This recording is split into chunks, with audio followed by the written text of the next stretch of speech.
She was his, bound by blood, by moon, by every ancient law carved into the bones of their world. And he looked her dead in the eye and said no. Not in private, not with mercy. He rejected her in front of every alpha, every elder, every wolf who ever knelt before his throne. This is the story of the Luna who lost everything and became the one thing an entire kingdom could not survive without. Stay with me until the very end of this one. If this story hits you, leave a like and drop the name of your city in the comments. Let me know where my pack is watching from. Part 1. The throne room of the Moon Palace was not built for beauty. It was built to intimidate. Black stone pillars rose 40 feet toward a vaulted ceiling where the sigils of dead kings had been etched in silver and left to tarnish. Torch sconces lined the walls at uneven intervals, casting long shadows that moved like living things whenever the wind pushed through the open gallery arches. The floor was granite, cracked in places where boots and claws had worn it down over centuries of coronations, trials, and executions. There was no carpet, no silk, just stone and fire, and the faint smell of iron that never quite left this place, no matter how many times the servants scrubbed. Celine Varel stood at the center of it all, and she could feel every pair of eyes in the room pressing against her skin like hot iron. She had dressed carefully that morning, a gown the color of deep winter sky, cut close at the shoulders, loose at the wrists. Her dark hair pulled back and braided in the old tradition, the way her mother had taught her before the fever took her. No jewelry except the thin silver chain at her throat, the one Kael himself had clasped there the night of their bonding ceremony 3 years ago. She had not worn it in months.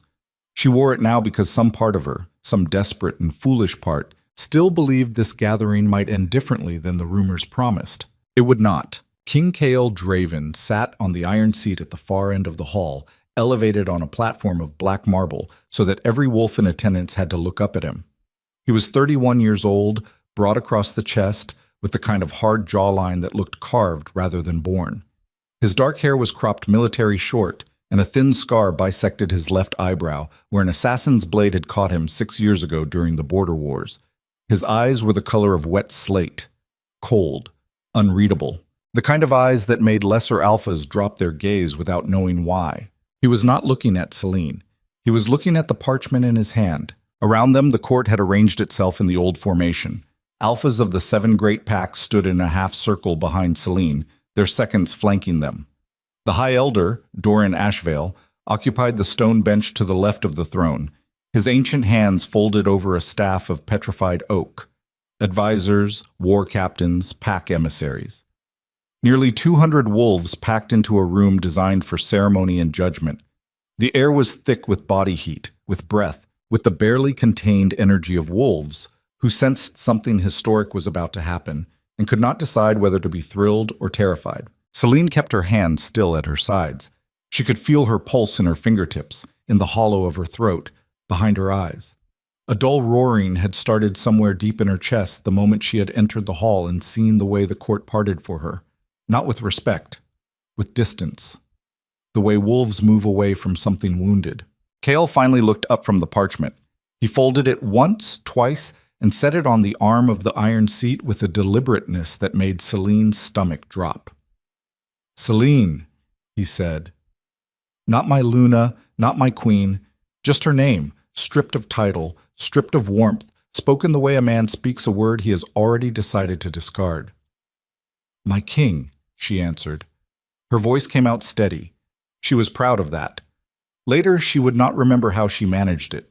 Kael stood. The room went silent. Not the gradual quiet of a crowd settling down, but the instant, bone-deep silence that falls when every predator in a room recognizes the moment before a kill. 3 weeks ago, Kael said, his voice carrying without effort to every corner of the hall, I summoned the Elder Council to examine a prophecy recovered from the Ashvale vaults. A prophecy written in the time of King Aldrich III, sealed in blood wax and buried for reasons that are now clear to me. He paused. Let the silence do its work. The prophecy names the Luna of the Iron Throne as the catalyst of ruin. It states that through her blood, through her bond, the Draven line will be broken and Velmora will fall into an age of ash. Murmurs, low, dangerous murmurs rippling through the alphas, like wind through tall grass. Celine felt the words land against her chest like physical blows, but she did not move. She had heard the rumors. She had spent 3 sleepless nights preparing herself for this. But hearing it from his mouth, in this room, in front of every wolf who had ever called her Luna, that was something no amount of preparation could soften. "I have consulted with Elder Ashvale," Cale continued, and Celine's gaze flicked to the old man on the bench. Doran Ashvale did not meet her eyes. He stared at the floor with the particular concentration of a man who had already made his peace with cowardice. "The prophecy has been verified. Its authenticity is beyond dispute." Kael. Celine said his name before she could stop herself. Just his name. Not a plea. Not yet. He looked at her then, and for one fractured second she saw something move behind those slate-colored eyes. Something that might have been grief, or guilt, or the ghost of the man who had once pressed his forehead against hers in the dark and whispered that he would burn the world before he let anyone take her from him. Then it was gone. "By the authority vested in me as king of Velmora and Alpha of the Iron Pack," Kael said, and his voice hardened into something she barely recognized. "I formally reject the bond between myself and Celine Varel. She is no longer my Luna. She is no longer queen. She is no longer welcome within the borders of the Moon Palace or any territory under direct crown protection." The hall erupted, not in protest, in shock. Wolves turned to one another with wide eyes and open mouths. Alphas gripped the arms of their seconds. Someone in the back of the room cursed loudly enough to echo off the pillars. Celine stood perfectly still. The roaring in her chest had gone silent. Everything had gone silent, as if the world itself had pulled away from her, leaving her standing in a vacuum where sound and sensation could not reach. She was aware, distantly, of her heartbeat, of the weight of the silver chain against her collarbone, of the fact that her hands were shaking and she could not make them stop. "You are rejecting your fated mate," she said. Not a question, a statement, flat, precise. The voice of a woman cataloging the exact dimensions of her own destruction. "I am protecting my kingdom," Kael answered, "from me. From what the prophecy says you will become." Celine took one step forward. Just one. But it was enough to make 2 of Kael's personal guards shift their weight, hands drifting toward the blades at their hips. She saw it. She filed it away in the growing list of things she would never forgive. "I have stood beside you for 3 years," she said, and now her voice was low, meant for him and him alone, though every wolf in the room could hear it. "I held your hand the night your father died. I sat with you through the border wars when your own generals told you to retreat. I carried the weight of this court on my back while you led armies, and I never once asked you for anything except to be what you promised me you would be. Celine, you promised me, Kael. The prophecy is a piece of paper." Her voice cracked, just barely, just enough. "It is a piece of paper written by a dead man about people who do not exist yet, and you are using it to destroy the only person in this room who has never lied to you." The silence that followed was so complete that Celine could hear the torches guttering on the walls. She could hear the breathing of the guards. She could hear the faint, rhythmic creak of Elder Ashvale shifting his weight on the stone bench. Kael's jaw tightened. She watched the muscles cord along the side of his neck, watched his hands curl into fists at his sides, and she knew. She knew with the certainty of someone who had memorized every line and shadow of this man's body that he was fighting something, that some part of him was screaming at himself to stop this, to step down from that platform and take her in his arms and tell the entire court to go to hell. But Kael Draven had not become king by listening to the parts of himself that screamed. "The decision is made," he said. "Then look at me when you make it." He looked at her. "Say it again," Celine said. "Say it to my face, not to the court, not to the alphas. To me." A beat of silence. 2, 3. "You are not my Luna," Kael said. Each word deliberate, each word a nail driven into something that had once been alive. "You are not my queen, and you are no longer welcome here." Celine felt the bond between them strain. Not break, not yet, but strain, like a rope pulled to the point just before the fibers begin to snap. The sensation was physical, a tearing pressure behind her sternum that made her vision blur and her knees threaten to buckle. She locked them. She would not fall. Not here. Not in front of these people. Then I have one more thing to say to you, my king. She let the title drip with something that was not quite contempt and not quite sorrow, but lived somewhere in the dark space between the two. When this kingdom begins to rot, and it will, do not come looking for me. Whatever breaks in Velmora after tonight, you built it with your own hands. She turned her back on the king of Velmora. No one had ever turned their back on the Iron Seat.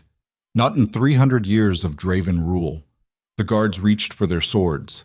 Kael raised one hand, barely, and they froze. Selene walked the length of the throne room with her spine straight and her chin level and her eyes burning with tears she would not, could not, refused to shed until she was beyond the palace walls and the forest had swallowed her whole. Her footsteps echoed on the cracked granite. The alphas parted before her in silence. Not one of them spoke. Not one of them reached out. She was halfway to the great doors when a voice cut through the stillness behind her. My king. Selene did not turn around, but she stopped. She stopped because she recognized the voice. Everyone in the room recognized it. It belonged to Lady Mireia Thorne. Perhaps, Mireia said, and her voice was silk wrapped around a blade. This is not a moment for grief, but for renewal. The throne requires a Luna. The people require stability. And I believe I speak for the Thorn clan when I say we stand ready to serve the crown in whatever capacity is needed. Selene closed her eyes. Just for a moment, just long enough to feel the full weight of what was happening settle onto her shoulders like a physical burden. Then she opened them, pushed through the great doors, and walked out of the Moon Palace for the last time. Behind her, she heard the court begin to murmur. She heard Kael's voice, low and controlled, responding to Mireia's offer.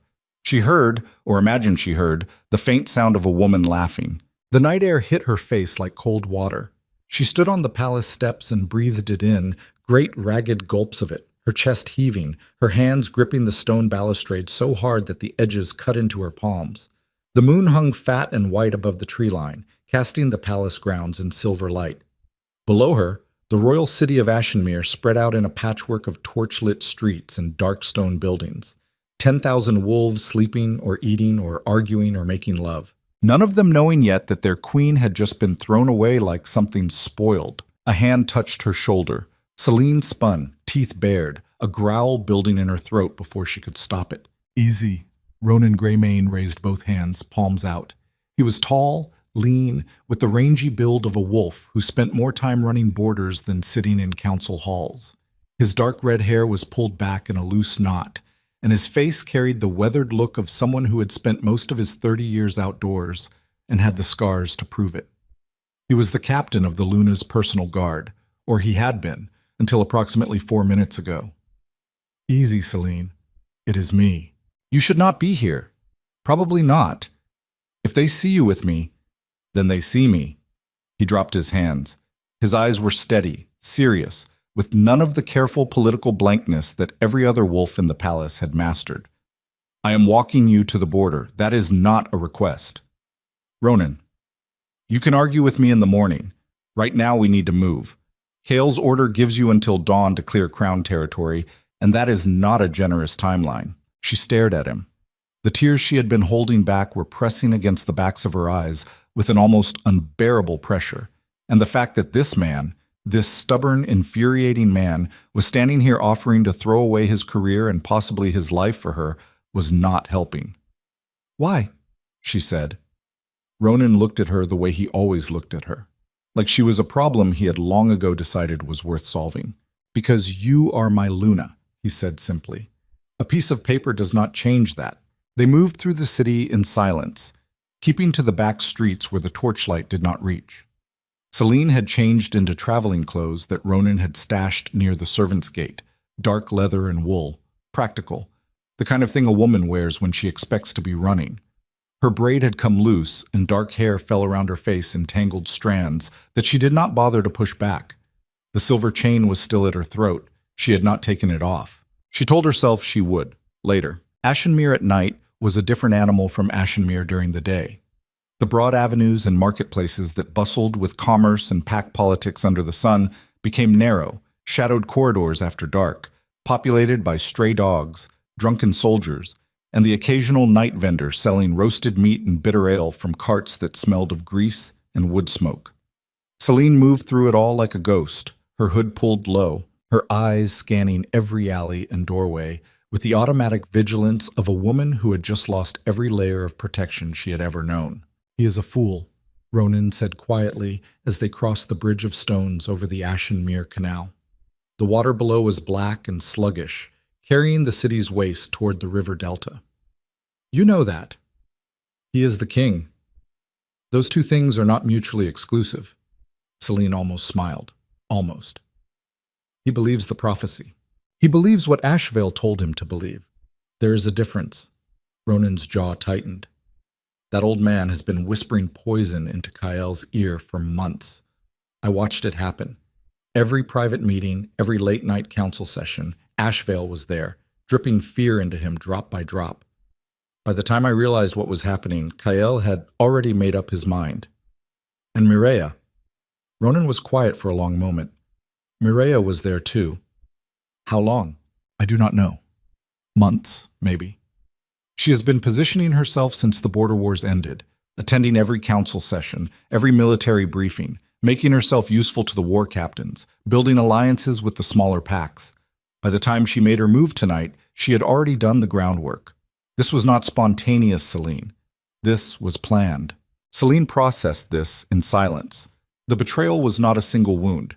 It was a series of cuts, each one revealing a deeper layer of deception beneath it. Kael had not simply rejected her in a moment of fear or weakness. He had been maneuvered, manipulated, and either he could not see it or he did not want to. She was not sure which possibility was worse. They reached the eastern gate just before midnight. The gate was manned by 4 soldiers wearing the black and silver of the Iron Pack, young wolves with hard faces and nervous eyes. They recognized Ronan immediately. They recognized Celine a moment later, and the nervousness in their eyes sharpened into something that was close to fear. "Captain Greymane," the senior guard said. He was barely 20, with a patchy beard and hands that would not stop moving. "We were told to expect. We received orders." "I know what your orders are," Ronan said. "Open the gate." "Sir, we were told no escort. She is to leave alone." "Open the gate, Corporal. I will handle the rest." The corporal looked at Celine. She looked back at him, and whatever he saw in her face made him step aside without another word. The gate groaned open on rusted hinges, revealing the dark expanse of the eastern road stretching into the forested hills beyond the city. Celine stepped through. The air on the other side of the wall was different, colder, cleaner, free of the smoke and stone dust that perpetually hung over Ashenmere like a funeral shroud. She turned back to Ronan. He was standing just inside the gate, one hand on the iron frame, his face half in shadow. "This is as far as you go," she said. "Celine, if you follow me, he will call it treason. He will kill you." "He can try." "Ronan." She said his name the way a woman says a word she knows she might not get to say again. "Go back. Keep your head down. Watch Mireia. Something is wrong in that court. Worse than a prophecy. Worse than politics. I can feel it. And when the time comes, I need you alive, not rotting in some execution pit because you were too stubborn to let me walk away on my own." He stared at her for a long time. The moonlight caught the red in his hair and the hard set of his jaw and the pain in his eyes that he was trying very hard not to show. "Where will you go?" he said. "The frontier packs, beyond the Ashvale Ridge. Kael's authority does not reach that far. Those are wild wolves, Celine. Half of them are exiles, criminals. Wolves who were thrown out of their own packs for reasons that would make your skin crawl. Then I will fit right in." He almost laughed. It came out as something closer to a breath, rough and broken. "You are the strongest person I have ever known." "I do not feel strong right now." "You will." He reached out and gripped her arm, brief and hard. "Stay alive. Whatever you have to do, stay alive. I will find you when the time is right." She nodded. She did not trust herself to speak. Then she turned and walked into the darkness beyond the gate, and the walls of Ashenmere closed behind her like the jaws of something that had already decided it was finished with her. She walked for hours. The eastern road was little more than a dirt track once it passed the city limits, rutted by cartwheels and softened by recent rain into a muddy ribbon that wound through dense forest. The trees here were old growth, black pine and iron oak, their canopies so thick that the moonlight reached the forest floor only in thin, broken shafts. The air smelled of pine resin and damp earth, and the faint, distant musk of deer. Celine walked until her legs ached and her boots were caked with mud, and the first gray light of dawn began to seep through the canopy. She walked until she was certain she was beyond the patrol range of the Iron Pack border riders. She walked until the exhaustion and the grief and the sheer physical weight of what had happened crashed over her like a wave, and then she dropped to her knees beside a fallen log and pressed her forehead against the wet bark and wept. She wept the way wolves weep, which is to say silently, with her whole body, great shuddering convulsions that racked her from chest to spine and left her gasping for air. She wept for the bond that was still alive inside her, still pulling toward a man who had publicly declared her worthless. She wept for the years she had given to a throne that had never been hers. She wept for the girl she had been, the one who had believed that being chosen by a king meant being safe. That girl was dead now. Celine could feel her dying, could feel the last naive, trusting parts of herself curling inward like paper in a flame. And what was left underneath was something harder, something colder, something she did not yet have a name for. She wiped her face with the back of her hand. Her palms were still bleeding from the balustrade. She looked at the blood dark in the pre-dawn light and felt nothing. The forest around her was waking up. Birds, insects. The distant crack of a branch that could have been wind or could have been something else. Celine pushed herself to her feet and kept walking. By midday, she had reached the foothills of the Ashevale Ridge. The terrain here was rougher, rocky slopes covered in scrub pine and heather, with narrow valleys between them where cold streams ran over beds of smooth stone. This was the boundary of the civilized world as Vel Mora defined it. Beyond the ridge, the land belonged to the frontier packs, loose confederations of wolves who had either chosen exile or been born into it. They answered to no king, followed no elder council, and governed themselves through strength and consensus and the occasional blood feud. Celine had studied them during her years at court. She had read the intelligence reports, the trade agreements, the border incident summaries. She knew their names, their leaders, their territories. She knew they were suspicious of outsiders, hostile to authority, and fiercely protective of their independence. She also knew they were her only option. She was crossing a narrow stream when she felt it for the first time. A tingling at the base of her skull, faint and unfamiliar, like the ghost of a headache that never quite arrives. She stopped, one foot in the water, and looked up. The sky was clear. Pale blue, early autumn, with a few thin clouds stretched across the horizon like pulled cotton. Nothing unusual. Nothing that should have triggered the strange electric awareness that was now spreading down her spine and into her fingertips. She looked at the water. Her reflection stared back at her, distorted by the current, dark hair and dark eyes, and a face that had aged 5 years in a single night. And then, for just a moment, her eyes caught the light wrong. Instead of the deep brown she had known her entire life, they flashed silver. Bright, liquid silver, like moonlight trapped in glass. She blinked. The silver was gone. Her eyes were brown again, tired and red-rimmed and entirely ordinary. Celine stood in the stream for a long time, water soaking through her boots, staring at her own reflection and trying to convince herself that she had imagined it. The exhaustion, the grief, the stress of the last 24 hours wreaking havoc on her perception. That was all. She climbed out of the stream and kept walking, but the tingling at the base of her skull did not fade. If anything, it grew stronger as the sun moved across the sky, pulsing in time with something she could not identify, something that felt ancient and vast and patient, as though it had been waiting for her to be broken enough to hear it. She made camp that night in a shallow cave on the leeward side of the ridge, building a small fire from dry pine branches and eating the last of the dried meat and hard bread she had stuffed into her traveling pack. The cave smelled of old smoke and animal musk, which meant other travelers had used it before. She wedged herself into the back corner with a rock at her spine and her knife across her knees and tried to sleep. Sleep would not come. Every time she closed her eyes, she saw the throne room, Kyle's face, the way his hands had curled into fists, the way Maria Thorne had spoken into the silent Celine left behind, filling it with her silk-wrapped ambition as effortlessly as water fills a crack in stone. Celine opened her eyes and stared at the cave ceiling. Shadows danced in the firelight.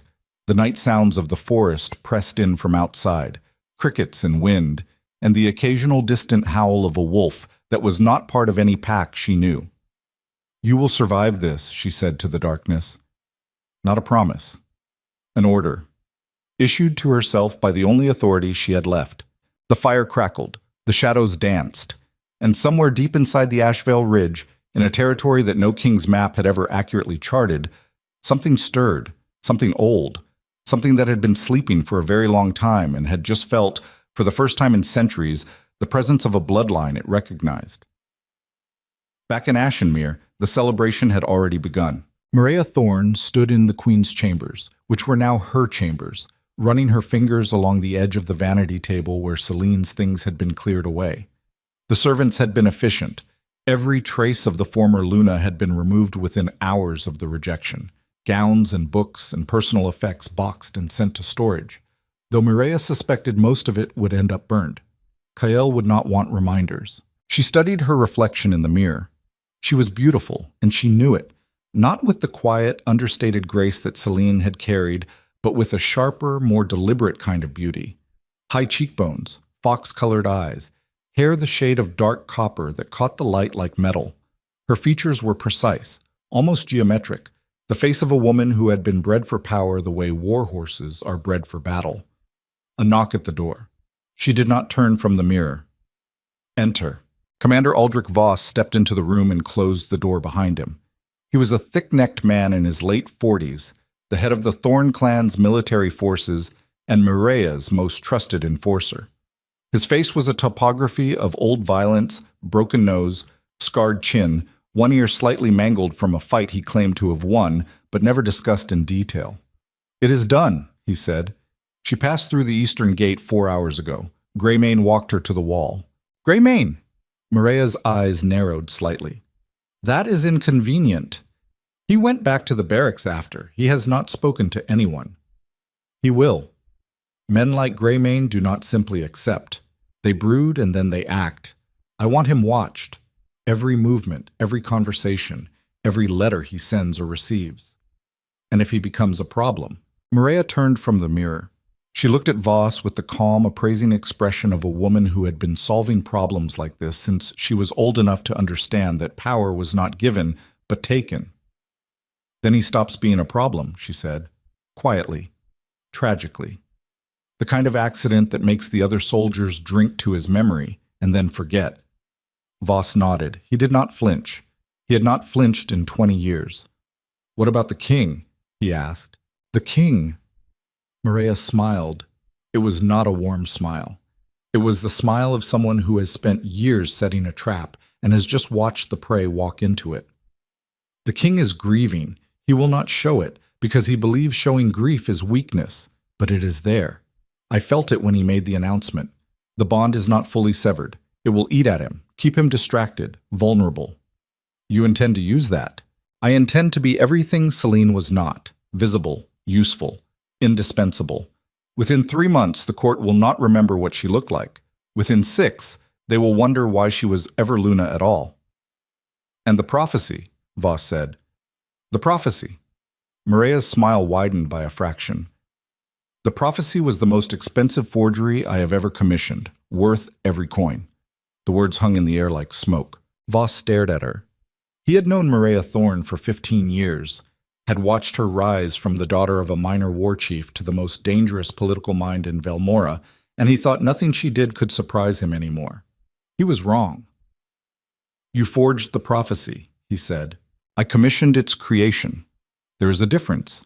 The parchment is genuine, 300 years old, sourced from a collector in the Eastern Territories who did not ask questions. The ink is period appropriate. The seal is authentic Ashvale wax, obtained from a sample in the university archives. The only thing I wrote was the words. And Ashvale verified it. Elder Ashvale verified what I told him to verify. The man has debts, Commander, the kind that do not appear in ledgers. He was persuaded." Voss was quiet for a moment. "If this comes to light, it will not come to light. The only people who know the truth are in this room. And you and I, Commander, understand each other well enough to know that this conversation never happened." She turned back to the mirror. In the candlelight, her fox-colored eyes were luminous, almost golden. Behind her, reflected in the glass, Voss stood like a monument to controlled violence, his hands clasped behind his back, his face betraying nothing. "There is one more thing," he said. Speak. Our allies in the western reaches have sent word. The Blackmere Pack and the Stonefang Coalition are ready to move when you give the signal. They want assurances about territory divisions after the transition. Tell them they will have their territories. But the timeline has moved up. I need the first incident within 2 months.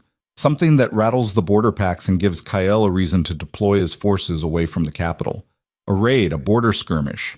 Something that looks organic. That can be arranged. Good. Now leave me. I need to prepare for tomorrow. The king has invited me to breakfast. Voss left without another word. The door clicked shut. Maria stood alone in the queen's chambers, surrounded by the ghosts of the woman who had occupied them before her, and she felt nothing. No guilt, no hesitation, no shadow of doubt. Celine Varel had been an obstacle.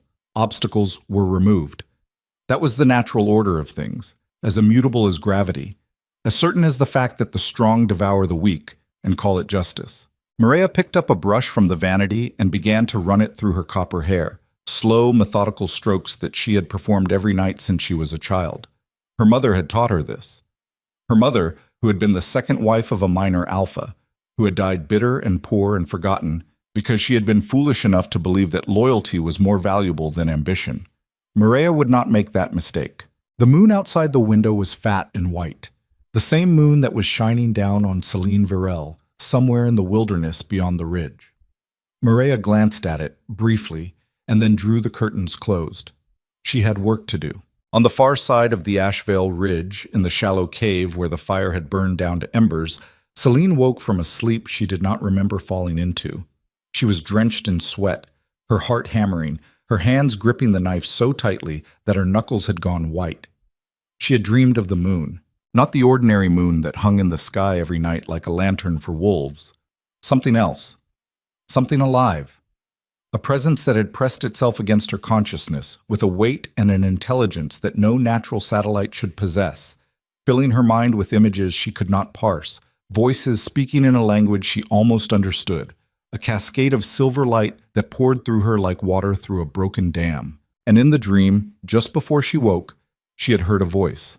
Not Kael's, not Ronan's, not anyone's she recognized, a voice that was older than the forest, older than the kingdom, older than the stones beneath her feet. It said one word. Finally, Celine sat in the cave with her back against the rock and her knife across her knees, and the embers dying in front of her, and she realized that her hands were glowing. A faint silver luminescence was emanating from her palms, from the cuts the balustrade had left on her skin, pulsing gently in time with her heartbeat. She stared at the light. It stared back, and somewhere in the distance, from a direction she could not pinpoint, a wolf howled. Then another, then a third, a chorus of voices rising from the frontier territories, from the wild places beyond the maps, from the packs that no king had ever tamed. They were howling at the moon, but Celine, sitting in her cave with silver light bleeding from her wounded hands, understood with a sudden and terrifying clarity that they were not howling at the moon. They were howling at her. The silver light faded from her hands by dawn, but the memory of it did not. Celine sat at the mouth of the cave and watched the sun claw its way above the ridgeline, painting the sky in bands of copper and bruised violet. Her body ached from sleeping on stone. Her boots were still damp from the stream crossing. The cuts on her palms had closed overnight, which should have taken days, and the skin where the wounds had been was smooth and pale, unmarked, as if the balustrade had never touched her. She flexed her fingers, studied them, turned her hands over and back again. Not possible, she muttered, but there they were, healed, clean, and the tingling at the base of her skull was still there, low and constant, like a frequency just below the range of conscious hearing. It had not faded with sleep.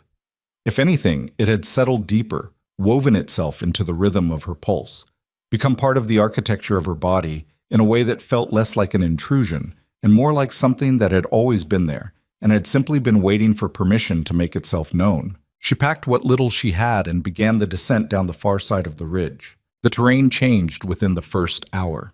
The groomed trails and marked paths of Velmora's interior gave way to raw wilderness, game tracks threading through dense undergrowth, rocky gullies choked with fallen timber, stretches of open meadow where the grass grew waist-high and the wind carried scents she could not name. This was frontier country.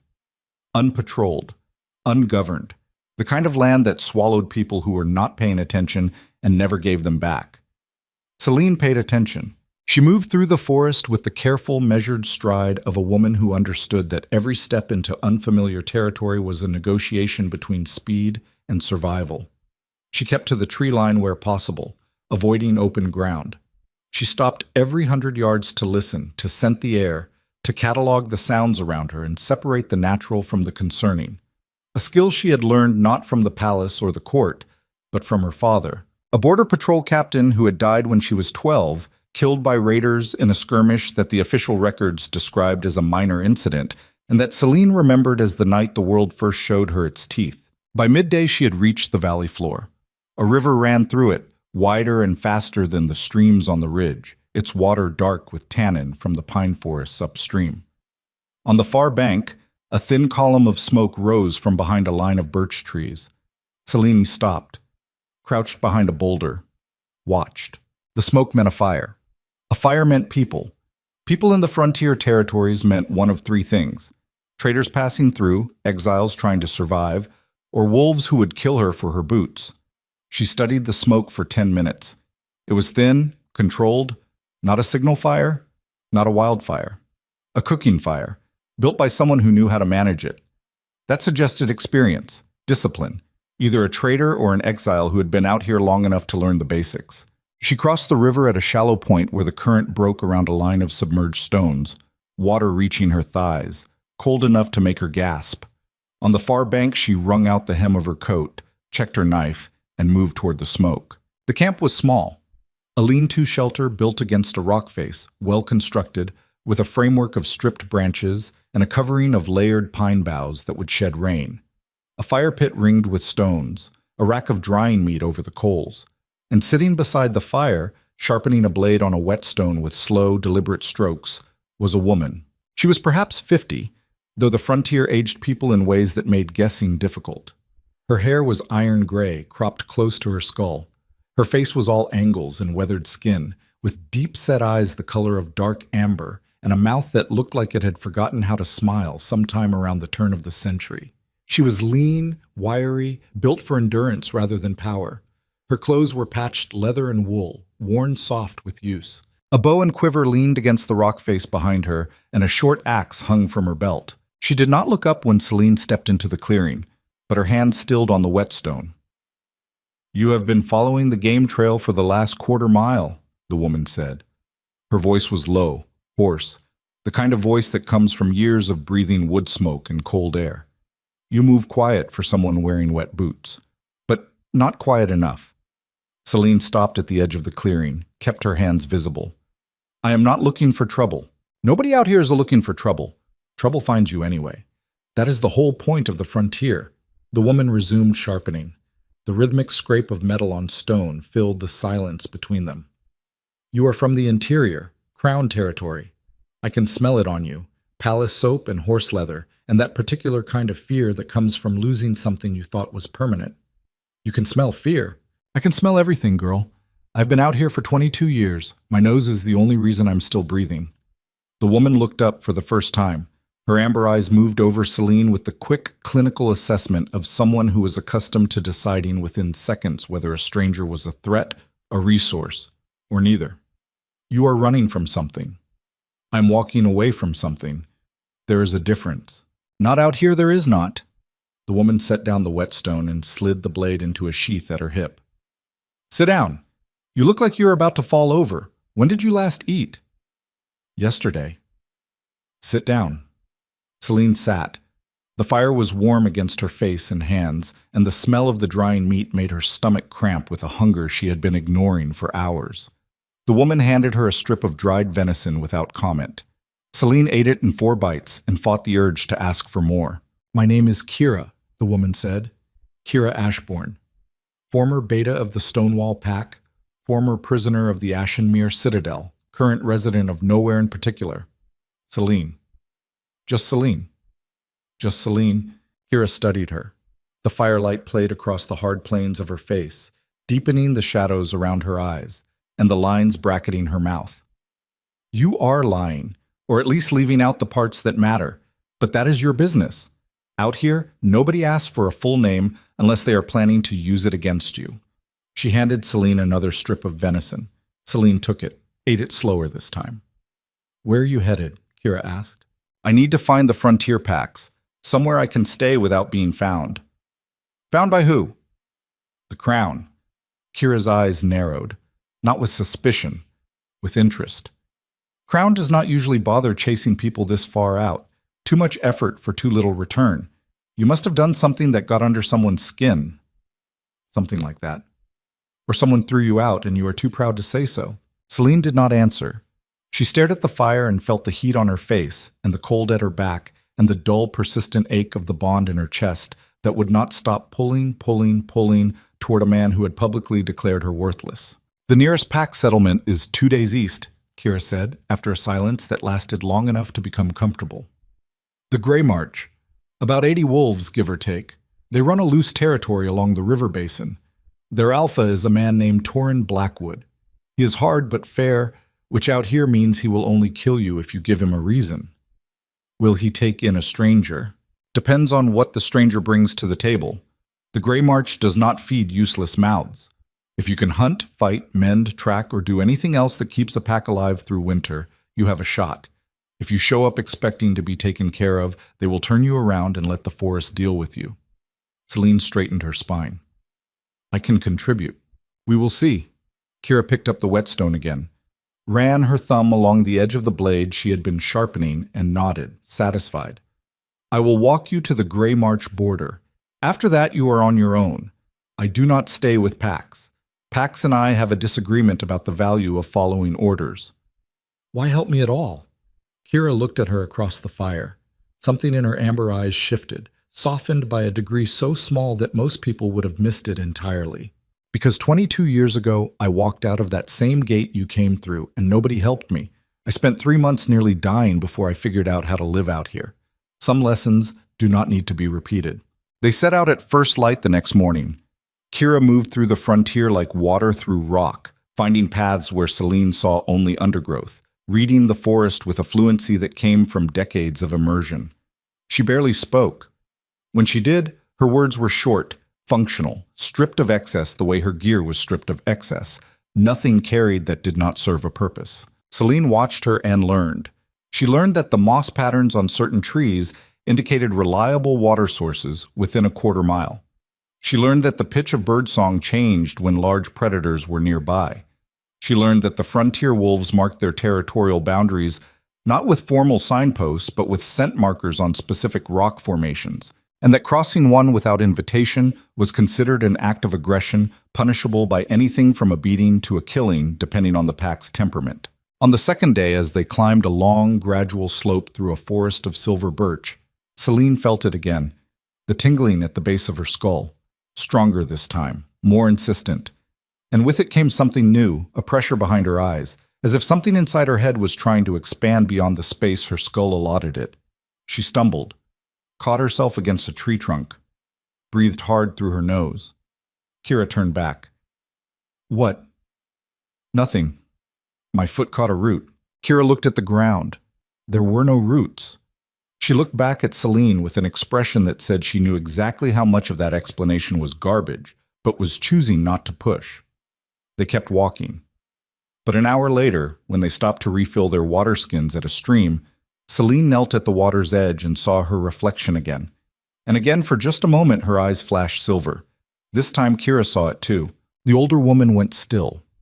Completely, absolutely still, the way a predator freezes when it encounters something it does not recognize and cannot yet classify as threat or prey.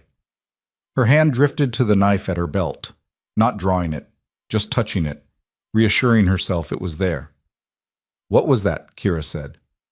I do not know. Your eyes just turned silver. I know. That is not normal. I know that too. They stared at each other across the stream. The water ran between them, cold and clear and indifferent to whatever was happening above its surface. How long? Kira said. Since I left Ashenmere. It started on the ridge. And you did not think to mention this. I was hoping it would stop. Kira was quiet for a long time. She crouched on the bank and filled her water skin with the mechanical precision of someone whose body was performing a task while her mind was very far away. "There are stories," she said finally. "Old stories. Older than the Draven dynasty, older than the Elder Council, older than the kingdoms themselves. Stories about a bloodline that was connected to the moon in a way that went beyond the normal wolf bond. A line of Lunas who could draw on the moon's power directly, channel it, shape it, use it. I have read those stories. They are myths. Everything is a myth until it happens to you." Kira stood, capped her water skin. Her face was unreadable. The bloodline was supposed to be extinct, wiped out during the purge of Ashvale 3 centuries ago, when the Elder Council decided that Lunas with that kind of power were a threat to the established order. "What are you saying?" "I am saying that your eyes just turned silver, that the stories describe exactly that as the first sign of the old blood awakening, and that if I were you, I would figure out very quickly what is happening inside you before it figures you out first." They reached the Grey March territory by late afternoon. The boundary was marked by a series of cairns, stacked stone pillars set at intervals along a ridgeline that overlooked a broad river valley. Below them, scattered among the trees on the valley floor, Celine could see structures. Not the stone and mortar buildings of Ashenmere. Wooden longhouses, hide shelters, open-air forges where smoke rose in dark plumes, a settlement that had been built for function, not appearance, by people who measured wealth in survival rather than silver. Kira stopped at the first cairn. "This is as far as I go." Celine looked at her. The older woman stood with her hands on her hips, wind pulling at her cropped gray hair, her amber eyes fixed on the valley below, with an expression that Celine could not quite read. Something like nostalgia, something like warning. "Thank you," Celine said. "Do not thank me yet. Torrin Blackwood is not going to make this easy for you. He does not trust outsiders, and he especially does not trust outsiders from Crown territory. You will need to prove yourself, and the proof he accepts is not the kind they teach in palaces." "What kind is it?" "The kind that leaves scars." Kira turned to leave, then stopped, looked back over her shoulder. "One more thing. The silver eyes. Keep that to yourself. The frontier wolves have long memories and old fears. If they find out what you might be, some of them will want to use you, and some of them will want to kill you, and none of them will let you leave. Understand?" "Understood." Kira held her gaze for a moment longer. Then she nodded, once, and walked back into the forest without another word. Within seconds, the trees had swallowed her, and Celine was alone again. She descended into the valley. The Grey March wolves found her before she found them. She was halfway down the slope when 3 figures materialized from the tree line on either side of the trail, moving with the practiced coordination of a patrol unit that had done this 1,000 times. 2 men and a woman, all armed, all hard-eyed, all looking at Celine the way border guards everywhere look at uninvited visitors. The largest of the 3 stepped forward. He was young, mid-20s, with a shaved head and a jaw like a cinder block, and arms that suggested he had never missed a meal or a fight in his entire life. A thick scar ran from his left ear to the corner of his mouth, pulling his lip into a permanent slight sneer. "You are on Grey March land," he said. Not hostile, not friendly. The flat, factual tone of a man delivering information and waiting to see what you did with it. "I know. I am here to speak with Alpha Blackwood." "Alpha Blackwood does not take appointments from strays." "I am not a stray. I am a wolf looking for a pack. I am told the Grey March accepts those who can contribute." The big man looked her up and down. His eyes lingered on her boots, her knife, the quality of her traveling coat. Crown-made gear, unmistakable. "You are from the interior," he said. "I was. And now you are here. And now I am here." He exchanged a glance with the other 2. The woman, a lean, dark-skinned wolf with close-cropped hair and a longbow slung across her back, shrugged one shoulder. The second man, shorter, broader, with the watchful eyes of someone who had learned early that the quietest threats were usually the deadliest, said nothing. "Follow me," the big man said. "Keep your hands where I can see them. If you reach for that knife, I will break your arm in 2 places before you clear the sheath." "I appreciate the specificity," Celine said. The ghost of something that might have been amusement crossed his scarred face. "My name is Dog. Welcome to the edge of the world." The Grey March settlement was rougher up close than it had looked from the ridge. The longhouses were solid but undecorated, built from pine logs chinked with river clay. The paths between them were hard-packed dirt, muddy in places, lined with racks of drying fish and pelts. Wolves moved through the camp with the purposeful energy of people who had things to do and limited daylight to do them in, carrying firewood, mending nets, skinning game, sharpening tools. Children darted between the buildings in packs of 3 and 4, their laughter sharp and bright against the ambient noise of labor. Every single one of them stopped to stare at Celine as she passed. She kept her head up, kept her stride even. Let them look. She had been looked at by kings and elders and the most powerful alphas in Velmora. A frontier camp was not going to rattle her. Dog led her to the largest longhouse at the center of the settlement. Its entrance was flanked by 2 poles carved with wolf heads, their jaws open, their wooden eyes staring outward with an expression of frozen aggression. He pushed open the heavy door and gestured for her to enter. The interior was dim, lit by a central fire pit and a few tallow candles.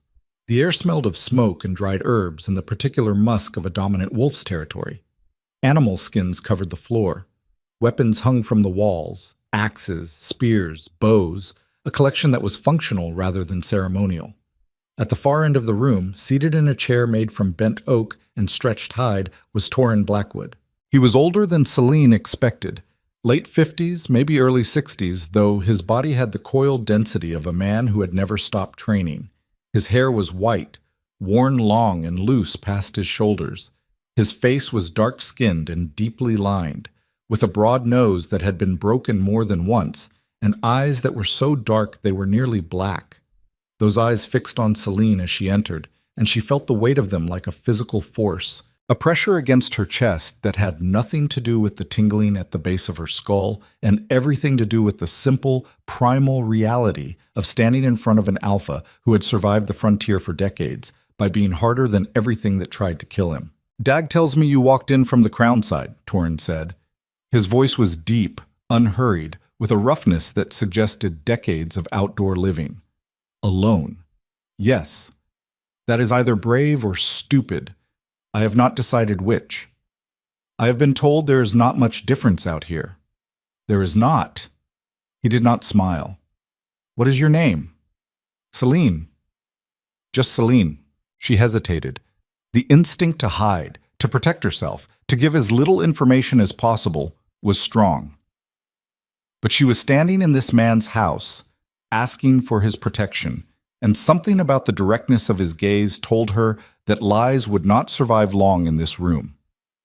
Celine Virel, she said, former Luna of the Iron Throne, rejected by King Kael Draven 4 days ago and exiled from Crown territory.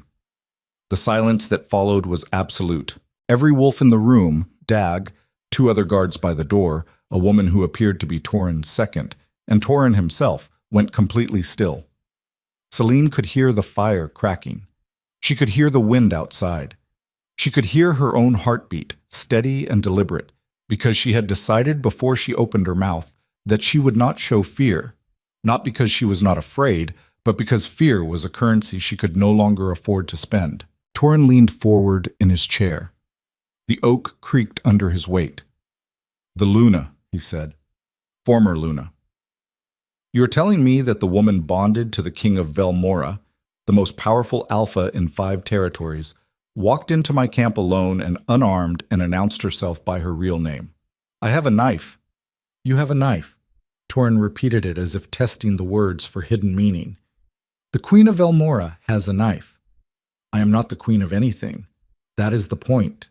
Torin studied her for a long time. She let him. She stood in the center of his hall with her mud-caked boots and her tangled hair and the silver chain still hanging at her throat, and she met his black eyes without flinching, without looking away, without offering anything except the raw, unvarnished truth of what she was and where she had been. "You have guts," Torin said finally. "I will give you that. I did not come here for compliments. What did you come here for? A place to stand, work, a chance to earn my keep. I can hunt, I can track. I have medical training, enough to treat field wounds and common illness. I manage the logistics of a court that fed and housed 3,000 wolves, I will do whatever you need done, and I will not complain about it. And what happens when your king comes looking for you? He will not. You sound certain. He threw me away in front of 200 alphas. He has a new Luna wearing my title before my scent was cold in the palace. He is not coming. Something shifted in Torin's expression. Not sympathy. Men like Torin did not traffic in sympathy, but recognition. The look of someone who understood what it meant to be discarded by a system that had no further use for you. Winter is coming, he said, early this year, if the signs are right. We need every hand we can get for the harvest and the hunt. I will give you a trial, 30 days. You eat what we eat, sleep where we sleep, work when we work. At the end of 30 days, the pack votes. If they accept you, you stay. If they do not, you walk. Fair enough. It will not be fair, it will be hard. Every wolf in this camp had to earn their place, and none of them are going to go easy on you because you used to wear a crown. I never wore a crown. You know what I mean. I do. And I am telling you that the woman who stood in that palace is not the woman standing in your hall. That woman is gone. I am what is left. Torin held her gaze for 3 more seconds. Then he nodded to Dag. Put her in the East Lodge. Get her a bedroll and a meal. Tomorrow she starts with the hunting party. Dag looked like he wanted to object. He swallowed it. Follow me, he said to Celine. She turned to leave. She was almost at the door when Torin's voice caught her. Celine. She stopped. The chain around your neck, the silver one. Her hand went to it involuntarily. The thin chain Kael had clasped there 3 years ago. The last physical remnant of a bond she was still carrying in her chest like a piece of shrapnel too deep to remove. What about it? Lose it. You want a new life? You start by cutting the leash.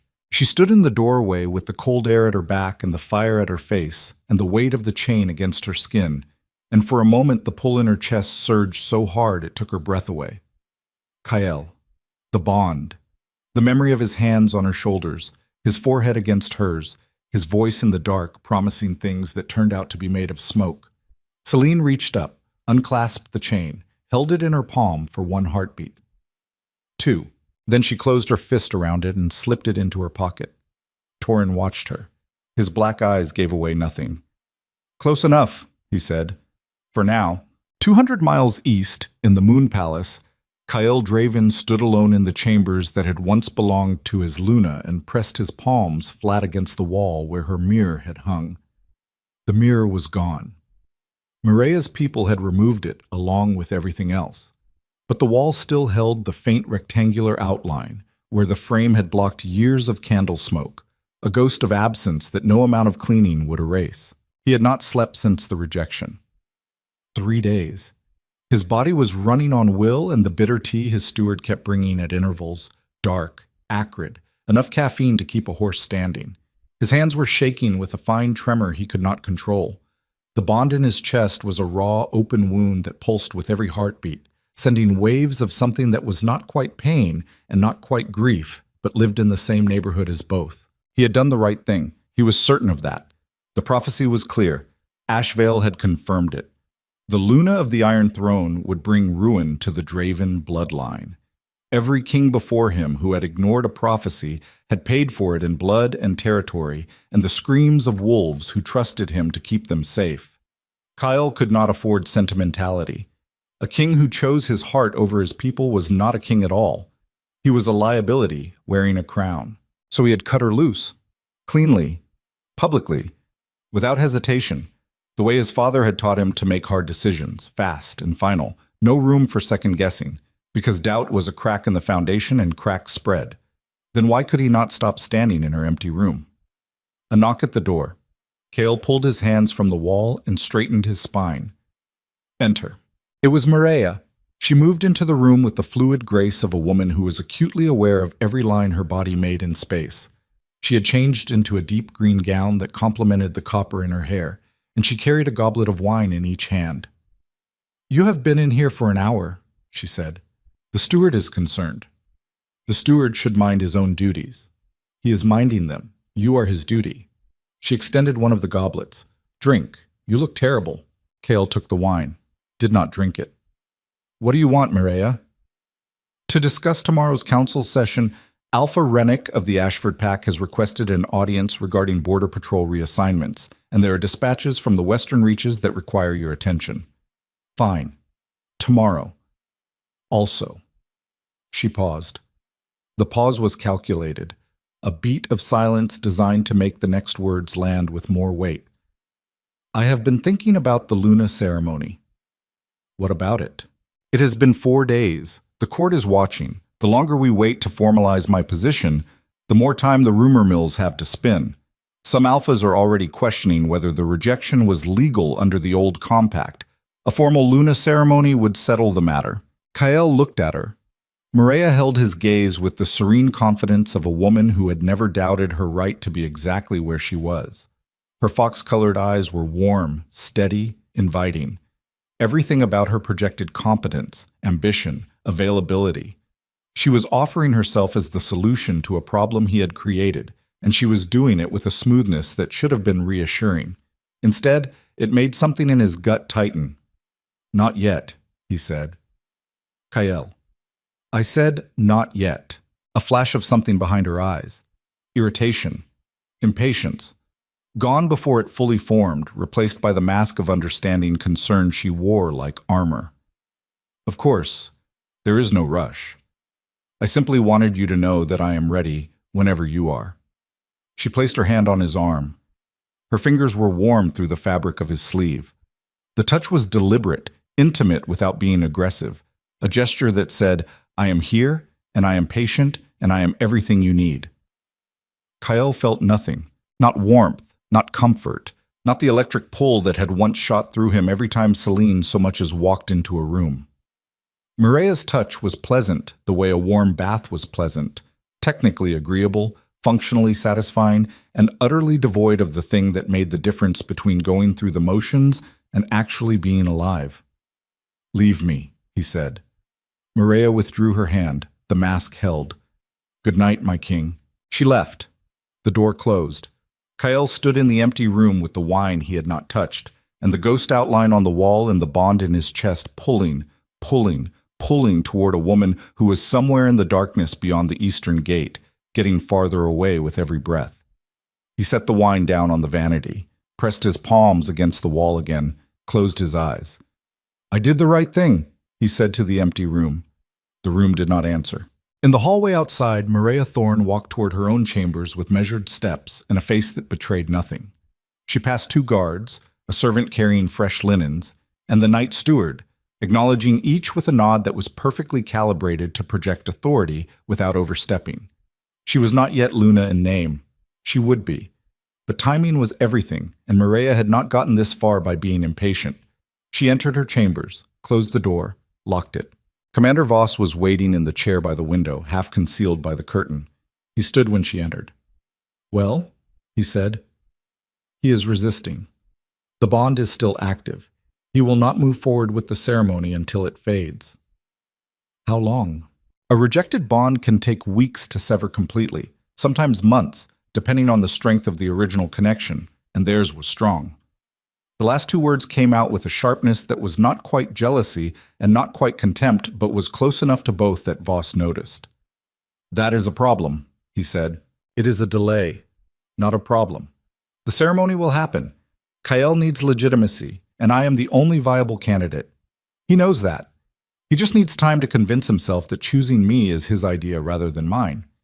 And if the bond does not fade, Maria moved to her vanity, sat down, began the slow, mechanical ritual of brushing her hair, the same ritual her mother had taught her, the same one she had performed the night she learned that the world was divided into 2 kinds of people, those who waited for permission and those who took what the moment offered. There are ways to accelerate the process, she said. Herbalists in the Eastern Territories who specialize in severing mate bonds.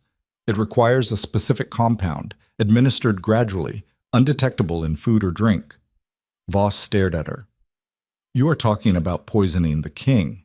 I am talking about helping the king move past a bond that is causing him unnecessary suffering. The compound does not harm the body. It simply deadens the connection. He will feel the difference as a natural fading, the way grief fades with time. He will never know.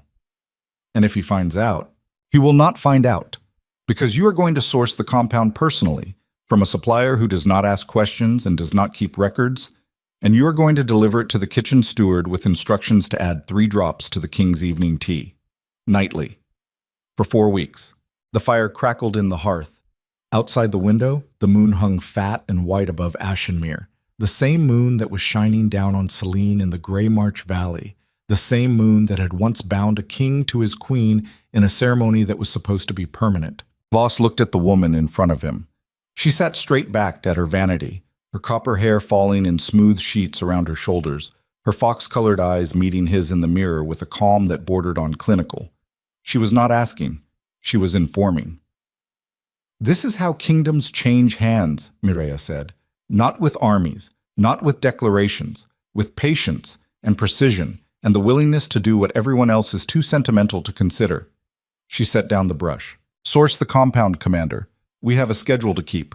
On the far side of the Ashvale Ridge, in the east lodge of the Grey March settlement, Selene lay on a thin bedroll and stared at the ceiling and felt the moon pulling at something inside her that she did not yet understand.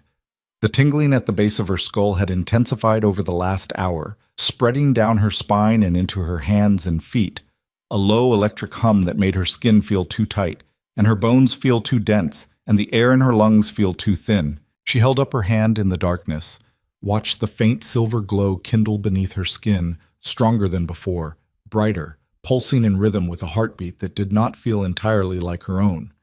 In the pocket of her coat, the silver chain lay cold and still. In the Moon Palace, a woman with fox-colored eyes poured 3 drops of something clear into a porcelain cup and stirred it with a steady hand. In the wilderness between them, the wolves of the frontier raised their heads to the sky and howled, and the sound carried across the mountains like a warning that no one in Ashenmere was listening for. And deep inside the Ashvale Ridge, in a darkness so complete that even wolf eyes could not penetrate it, something ancient opened its eyes for the first time in 300 years, and it smiled, and it whispered a name into the stone. Selene. The glow in her hands flared white. Every wolf in the Grey March settlement woke at the same instant, gasping, as if the air itself had been punched out of the valley. Dogs howled.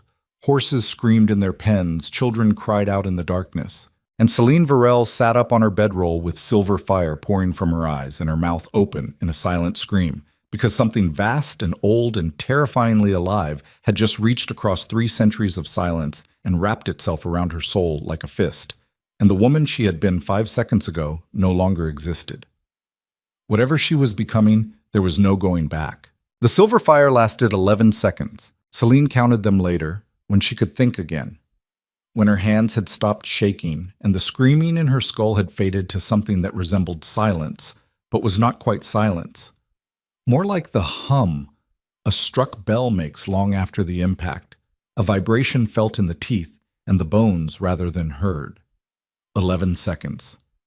That was how long the power had poured through her, white and blinding and utterly beyond her control, before it collapsed inward like a dying star and left her kneeling on the bedroll in the dark, gasping. Her fingers clawed into the thin fabric, her vision swimming with afterimages of light that had no source. The East Lodge was empty.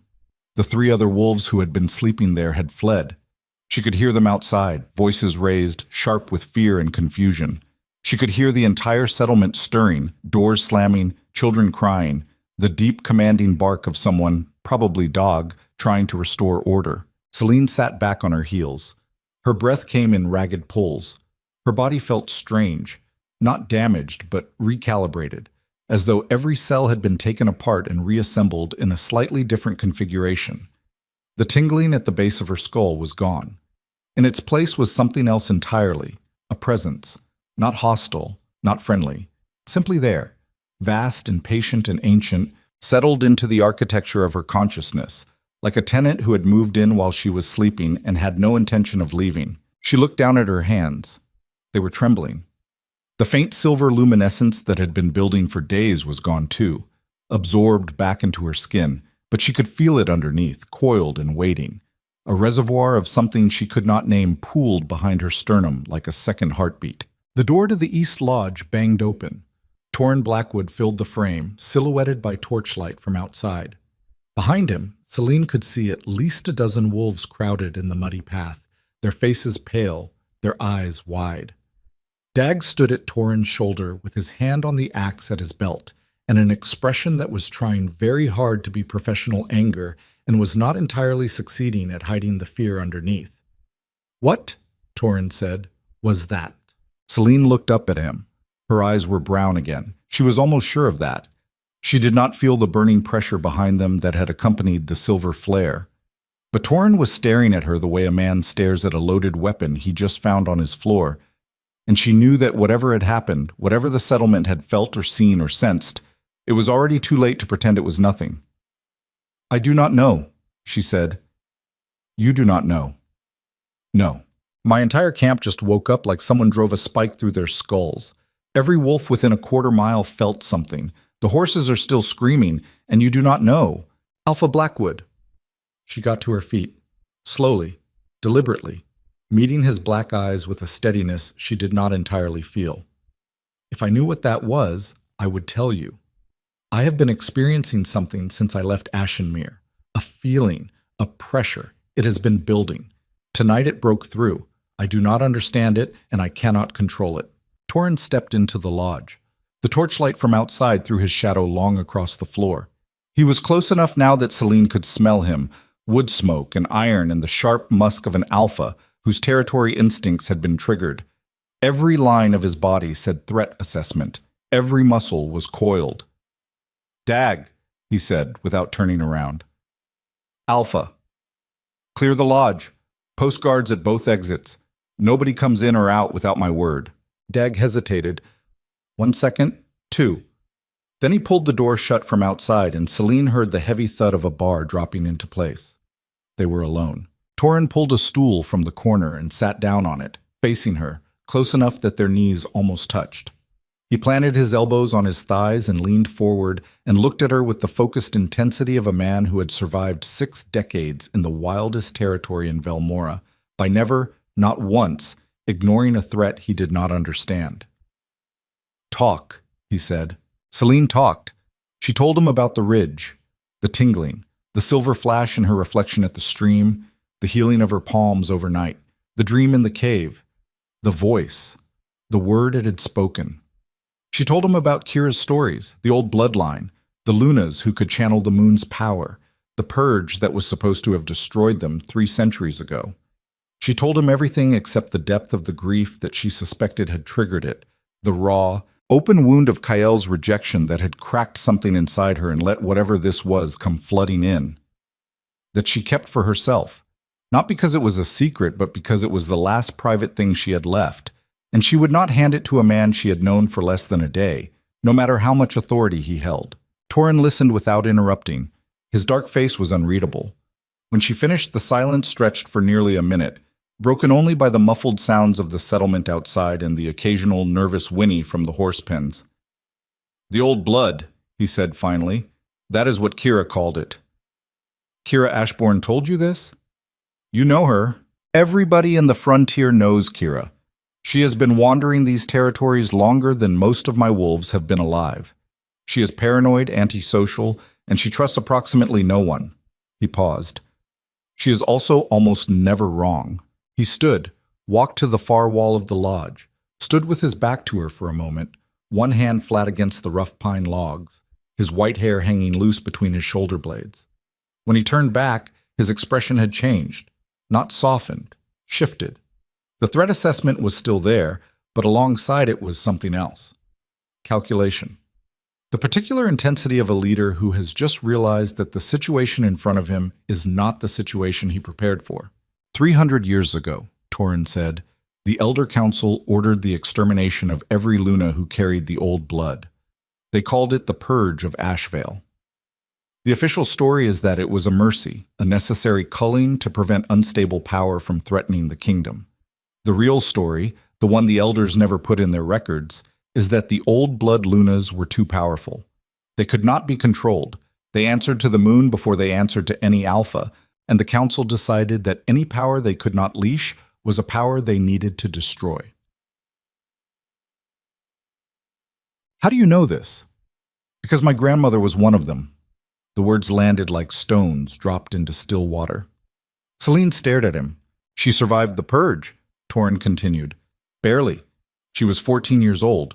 She fled to the frontier with her mother and two other Lunas from the Ashvale bloodline. Her mother died during the crossing. One of the other Lunas was caught and executed. My grandmother and the remaining survivor made it to the territories and disappeared. They changed their names, hid their bloodline, raised their children to believe they were ordinary wolves. My grandmother never told anyone what she was, not even my grandfather. She told my mother on her deathbed, and my mother told me. Did she have the silver eyes? She did, and the power that came with them. But she never used it. She was too afraid. She had watched the council murder everyone she loved because of what was in their blood, and she decided that the safest thing she could do was pretend it did not exist. She buried it, lived as a normal wolf, died as a normal wolf, and whatever was in her blood passed down through the generations, dormant, waiting. Waiting for what? I do not know. Maybe for someone who is angry enough or desperate enough or broken enough to crack the seal. Maybe for whatever the moon decides. I am not a scholar, Celine. I am an alpha who runs a frontier pack and tries to keep 80 wolves alive through winter. What I know about the old blood I could write on the back of my hand. But I know this. What happened to you tonight was not an accident, and it is not going to stop. Celine absorbed this in the particular silence of a woman whose understanding of her own identity had just been dismantled and rebuilt in the space of 5 minutes. She had come to the Grey March looking for a place to hide, a quiet corner of the world where she could lick her wounds and rebuild something from the wreckage of her old life. Instead, she had stumbled into a history she did not know she carried, a power she could not control, and a legacy that the most powerful institution in Velmora had tried to erase from existence. "Will you still let me stay?" she said. Torin looked at her. His black eyes held hers for a long time. "You are more dangerous than you were an hour ago," he said, "and you were already dangerous enough. But I told you, the Grey March does not waste useful wolves. You have 30 days. Learn to control what is inside you before it controls you, and you can stay. Lose control again like you did tonight, and I will have no choice but to send you away. I cannot risk my pack for one wolf, no matter what is in her blood. Fair? It is not fair. It is survival. Get some sleep. Tomorrow you hunt." He unbarred the door and left. The night air rushed in, cold and sharp, carrying the scent of pine and fear and the distant musk of wolves who had been rattled awake by something they could not explain. The guards outside the door shifted nervously as Torin passed them, and Celine heard him issuing orders in a low voice, calm, measured, the voice of a man reasserting control over a situation by projecting the kind of certainty he may not have entirely felt. She lay back on the bedroll, closed her eyes, felt the presence inside her stir, vast and ancient, settling deeper into her bones like water soaking into dry earth. "I do not know what you are," she whispered to the darkness, "but if you are going to live inside me, you are going to follow my rules." The presence did not respond, but the pressure behind her sternum eased just slightly, as though something very old and very powerful had heard her and was, for the moment, willing to wait. She slept. She did not dream. 30 days passed. Celine hunted with the Grey March wolves every morning. She rose before dawn, ate whatever cold porridge or dried meat was available, and joined the hunting parties that fanned out through the river basin in search of elk, deer, and the wild boar that rooted through the pine forests along the valley floor. The work was brutal. Frontier hunting was not the organized ceremonial affair she had observed in Ashenmere, where royal hunts were planned weeks in advance with beaters and scouts and a small army of attendants. Here, hunting was survival stripped bare, 4 or 5 wolves moving through rough terrain for hours, often in rain or bitter cold, tracking game by scent and sign, running it down, killing it with knives and teeth and whatever reserves of stamina they had left at the end of a chase that could last half a day. She was bad at it at first, not because she lacked skill, but because the skills she had were wrong. Palace training had taught her precision, technique, the elegant mechanics of combat and tracking as practiced by wolves who had never gone hungry. The frontier demanded something raw, instinct over instruction, endurance over elegance, the willingness to get dirty, to get hurt, to push past the point where her body said stop and her mind said there's nothing left, and find, somewhere in the gap between the two, a reserve of will that she did not know she possessed. She found it. Day by day, mile by mile, kill by kill, she found it. The softness of her old life burned away in the cold, in the mud, and the exhaustion, and what emerged underneath was something leaner, harder, closer to the bone. Her body changed. The court pallor faded, replaced by a weathered tan. Her muscles hardened. Her hands, which had once been smooth enough to handle silk and parchment without snagging, developed calluses that cracked and bled and healed and cracked again until they were tough as saddle leather. The wolves of the Grey March watched her. They did not trust her, not yet, but they observed her with the grudging attention that frontier wolves gave to anything that refused to quit. Dag, who had initially treated her with the careful hostility reserved for outsiders, began including her in conversations around the evening fires. The woman from the border patrol, whose name was Rai and who was the best archer Celine had ever seen, started correcting her bow technique without being asked, which in frontier culture was roughly equivalent to a declaration of conditional friendship. The power inside her grew. She felt it every day. A deepening well of silver energy pooled behind her sternum that responded to her emotions with a sensitivity that was both exhilarating and terrifying. When she was calm, it was calm, a warm, steady hum that sharpened her senses and quickened her reflexes. When she was angry or afraid, it surged, pressing against her skin from the inside, filling her hands with light that she had to consciously suppress before anyone saw it. She practiced at night. After the camp was asleep, she would slip out of the East Lodge and make her way to a clearing half a mile downstream where the river widened into a pool surrounded by silver birch.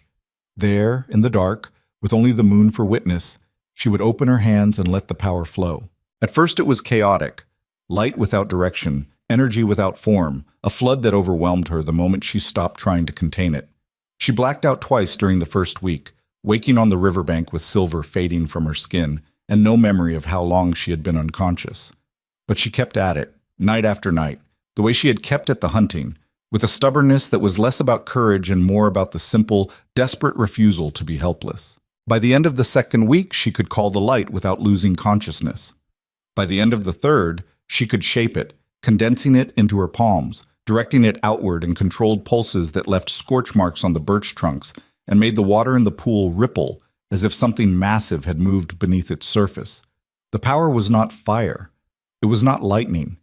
It was something older, something that came from the same source as the moonlight itself, raw, silver, and alive with an intelligence that pressed against her consciousness, like a hand pressing against a closed door, patient and persistent, waiting for her to let it all the way in. She did not let it all the way in.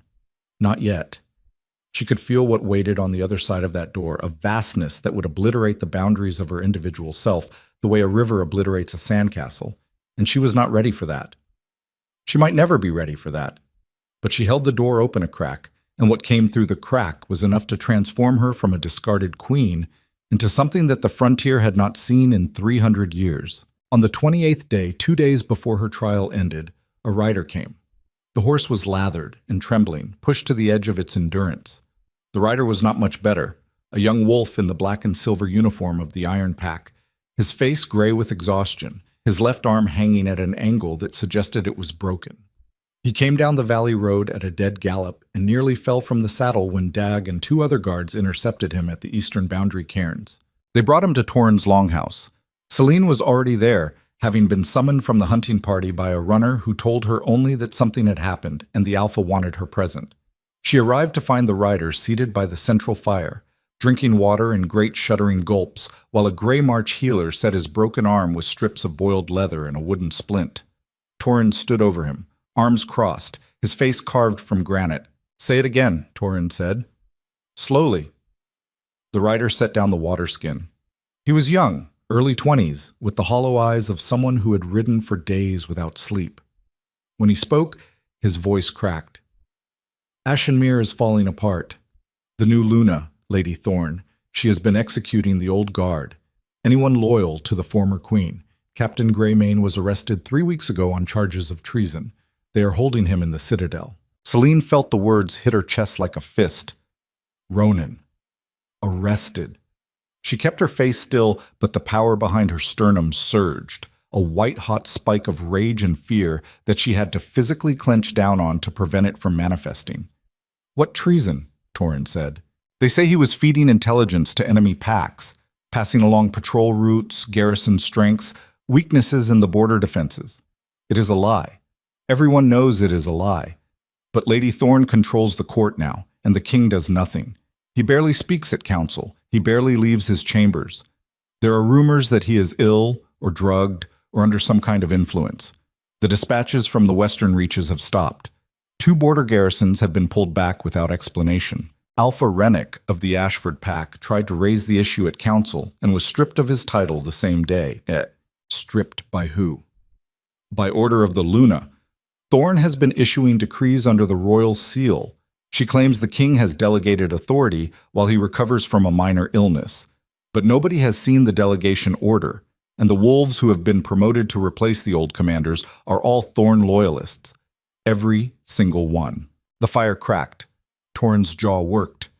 He looked at Celine across the room, and in his black eyes she saw the same calculation she had seen the night she told him about the old blood.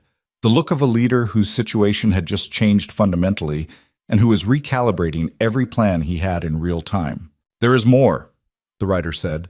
He was looking at the floor now, at his own broken arm, at anywhere except the people in the room. "The real reason I was sent. It was not the palace that dispatched me. It was what is left of the resistance, a group of commanders and alphas who are still loyal to the old order. They sent me to the frontier because they need help. They need wolves. And they need—" He trailed off, looked up. His eyes found Celine. "They need the Luna," he said. Silence. Complete and suffocating. Celine stared at the writer. The fire between them threw orange light across his exhausted face, and she saw in his eyes something she recognized because she had seen it in her own reflection for the past month. The particular hollow desperation of someone who has watched everything they believed in come apart and is grasping for any handhold that might stop the fall. "The resistance knows you are alive," the writer continued. "There are rumors in the capital, stories about the rejected Luna who disappeared into the frontier.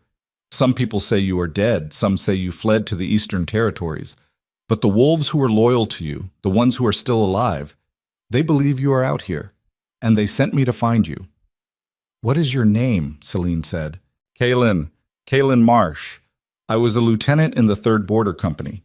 Captain Greymane was my commanding officer." "Ronan sent you?" "Captain Greymane sent me before he was arrested. 3 weeks ago. He gave me a sealed message and told me to ride until I found the frontier packs and to not stop until I put the message in the hands of Celine Virel." He reached into his coat with his good hand and pulled out a folded piece of paper, stained with sweat and road dust, sealed with a plain wax stamp. He held it out to her. Celine took it. The paper was soft from days pressed against the writer's body. She broke the seal and unfolded it, and Ronan's handwriting stared up at her, tight and angular, written in haste. She read it once. Read it again. Then she folded it and slipped it into her pocket next to the silver chain she still had not thrown away. "What does it say?" Torrhen asked. Celine's face was very still. Her eyes were brown, but behind them, in the space where the old blood lived, something was burning. "It says the prophecy was forged.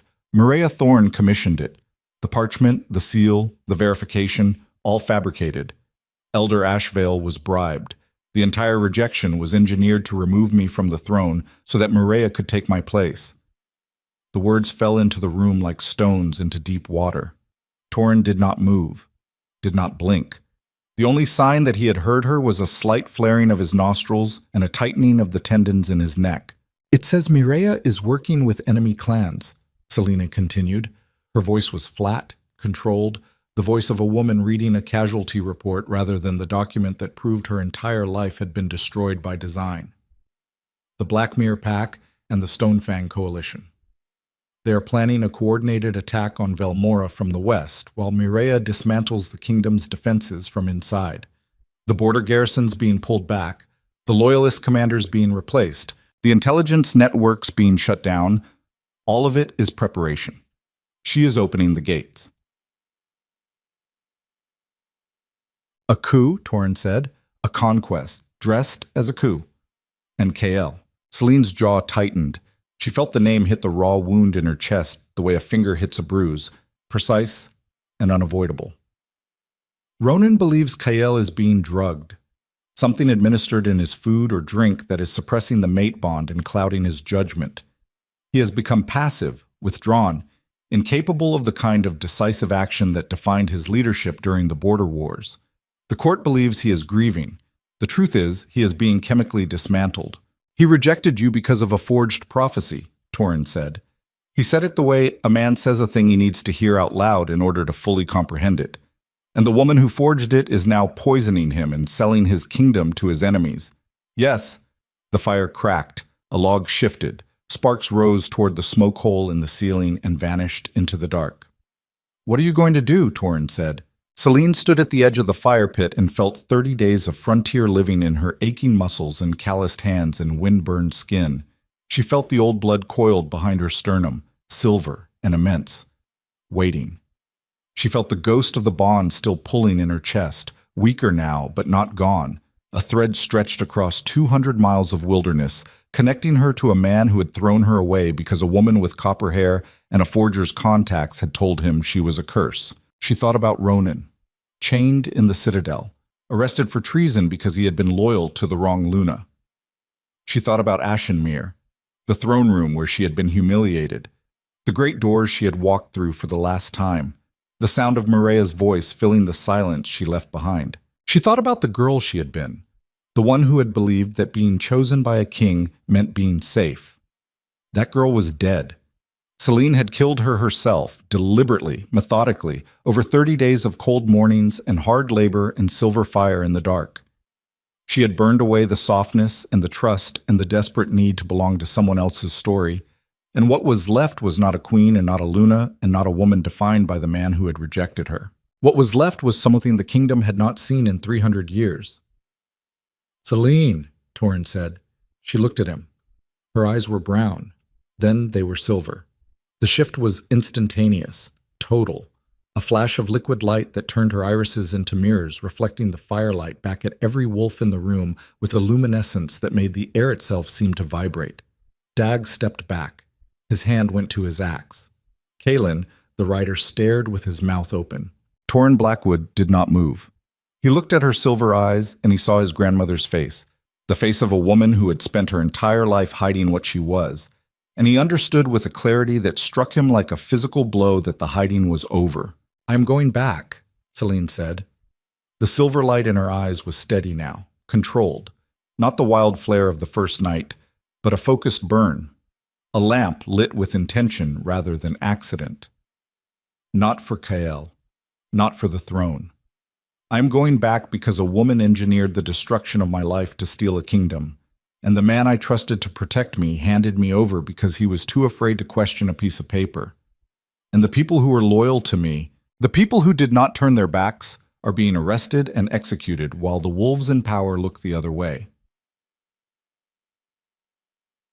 That is a war, Torin said. That is a reckoning. You cannot take on the entire Iron Pack and 2 enemy clans with silver eyes and 30 days of frontier training. I am not going alone. Ronan's message names the commanders who are still loyal. There are resistance cells in Ashenmere and the border territories. The Ashford Pack lost their alpha to Mirea's purge, and they want blood. And the frontier packs. She looked at Torin. The frontier has been ignored by the crown for generations. You have been treated as outcasts, exiles, wolves, not worth governing. If Mirea takes Velmora, how long before her allies decide the frontier territories are theirs to carve up? How long before the same kingdom that threw you away comes to take what you have built? Do not play politics with me, girl. I am not playing anything. I am stating facts. If Velmora falls, the frontier falls with it. Not today, not next month, but eventually. And when it does, you will wish you had acted when there was still something left to save. Torin stared at her for a long time. The firelight played across his weathered face, deepening every line, every scar, every mark that the frontier had left on him in 60 years of hard living.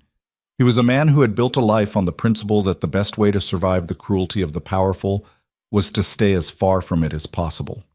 Every instinct he had was screaming at him to send this woman away, to close his borders, to protect what was his and let the interior wolves tear each other apart. But he was looking at her eyes, silver eyes, his grandmother's eyes.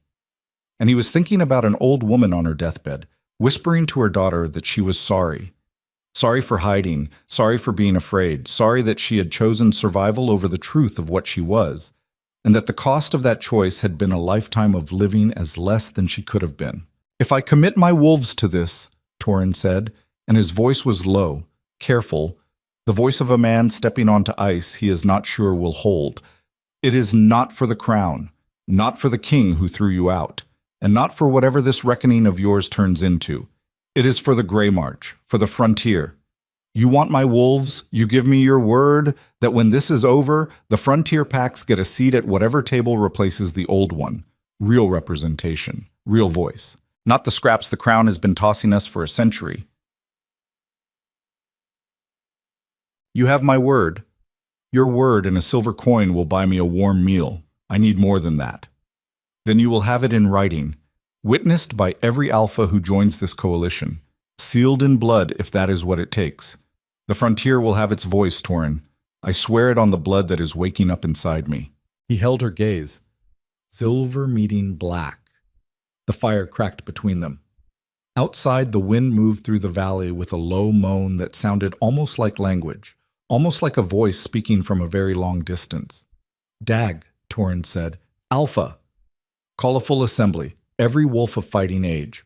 Dawn." "Alpha, you are not seriously—" "Dawn, Dag." Dag looked at Celine, looked at her silver eyes and her straight spine and the set of her jaw that had been forged in 30 days of frontier cold and a lifetime of being underestimated. He wanted to argue. Every line of his body said he wanted to argue.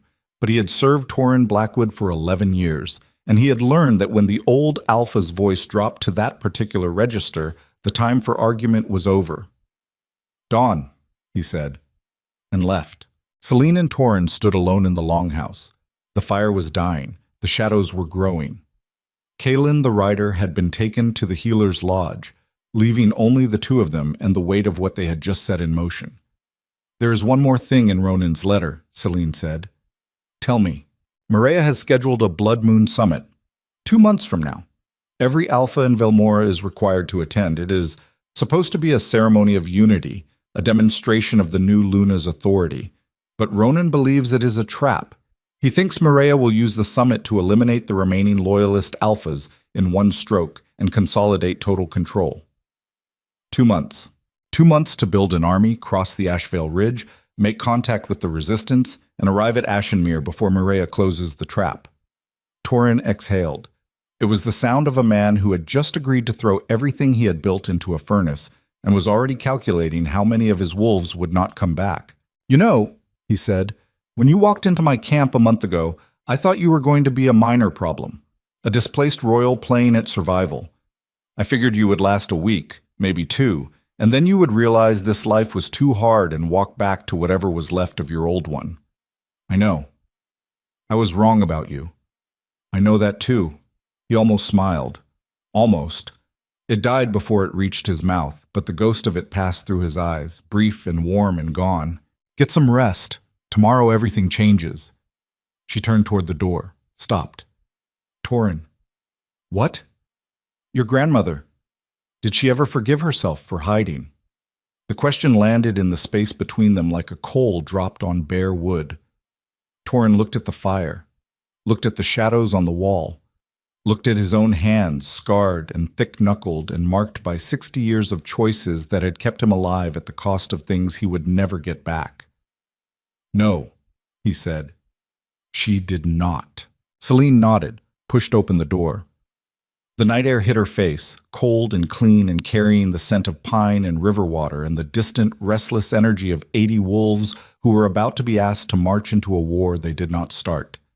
She walked to the East Lodge, lay down on her bedroll, reached into her pocket and took out the silver chain, held it up in the thin moonlight that filtered through the gaps in the roof. 3 years of her life, clasped in a chain so thin she could have snapped it with 2 fingers. She turned it over, let the moonlight catch the silver, felt the ghost of the bond pull in her chest, faint now, faded, like the echo of a voice calling from a room she had already left. Celine closed her fist around the chain.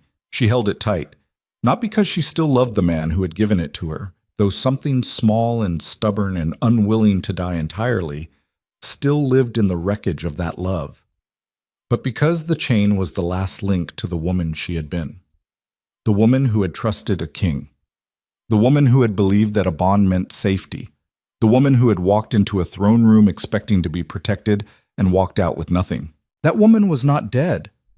Celine had thought she was, had wanted her to be, had spent 30 days trying to burn her out of existence. But she was still there, curled in the deepest part of Celine's chest, next to the bond, next to the old blood, next to the silver fire and the ancient presence and the grief that would probably never fully heal. She could not go back to Ashenmere as that woman. That woman would hesitate. She would look at Kael and feel the pull and wonder if there was still something worth saving. She would walk into the throne room wanting to be recognized, wanting to be validated, wanting the king to look at her and say, "I was wrong, and I'm sorry, and please come back." And that hesitation would kill her. Celine uncurled her fingers, looked at the chain one last time. Then she got up, walked to the door of the lodge, and threw it into the darkness. She heard it land somewhere in the mud. A faint, metallic whisper. Then nothing. She went back to her bedroll, lay down, closed her eyes, and felt for the first time in 31 days the pull of the bond go quiet. Not gone, not severed, but quiet. The way a wound goes quiet when you finally stop touching it. Inside her, the old blood stirred. The presence behind her sternum expanded, filling the space where the bond had lived, silver and vast and ancient. And she felt her body respond to it the way the tide responds to the moon, involuntary, total, the deep cellular recognition of something that had always been part of her and was only now being allowed to exist. She was not the Luna of the Iron Throne. Not anymore. She was something older, something the kingdom had tried to destroy, something that Mireia Thorne, with all her schemes and her forged prophecies and her careful poisons, had never accounted for. And in 2 months, she was going to walk back into Ashenmere and show every wolf who had watched her leave exactly what they had thrown away.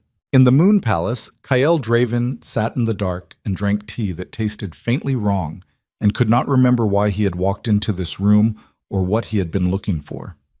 In the Queen's chambers, Mireia Thorne sealed a letter addressed to the Blackmere Alpha and smiled. And on the far side of the Ashvale Ridge, in a frontier settlement that no royal map had ever accurately charted, 80 wolves began sharpening their weapons for a war that would either save a kingdom or bury it. The chain lay in the mud outside the East Lodge, already half sunk, already forgotten. Celine Virel slept with silver light flickering behind her closed eyelids, and the moon hung above her like a crown she had not yet learned to wear. And the world held its breath because somewhere in the space between grief and fury and the ancient power of a bloodline that refused to die, a reckoning had been born that no prophecy, real or forged, could stop. They marched at dawn on the 3rd day. 86 wolves left the Grey March settlement in a single column that wound through the valley like a scar cut into the earth. Torrin Blackwood led from the front, his white hair tied back, his stride the same unhurried, relentless pace he had maintained on every border patrol for 30 years. Dag walked behind him with an axe on each hip and a face that looked like it had been carved from the same granite as the ridge they were heading toward. Lyri carried her longbow unstrung across her shoulders, saving the string for when it mattered, conserving everything, wasting nothing. Frontier discipline. Every ounce of energy had a purpose, or it was not spent. Celine walked in the middle of the column. Torrin had placed her there deliberately, surrounded on all sides by Grey March wolves, visible enough to remind every fighter who they were marching for, protected enough that a surprise attack would have to chew through 40 wolves before it reached her. She had argued. Torrin had shut her down with 3 words: my wolves, my formation. She carried a short sword that Dog had given her the morning of departure, a frontier blade, ugly and functional, with a wrapped leather grip and an edge that could split a hair. She also carried something that no one could see, the old blood burning steady behind her sternum like a furnace with the damper closed. She could feel it with every step, vast and patient, waiting for her to need it. 2 other packs had joined them before they reached the ridge. The Hollowfang, a lean and vicious group of 40 wolves led by a one-eyed alpha named Saren, who spoke in a voice barely above a whisper, and whose wolves moved with the silent coordination of a hunting pack that had been working together so long they barely needed signals.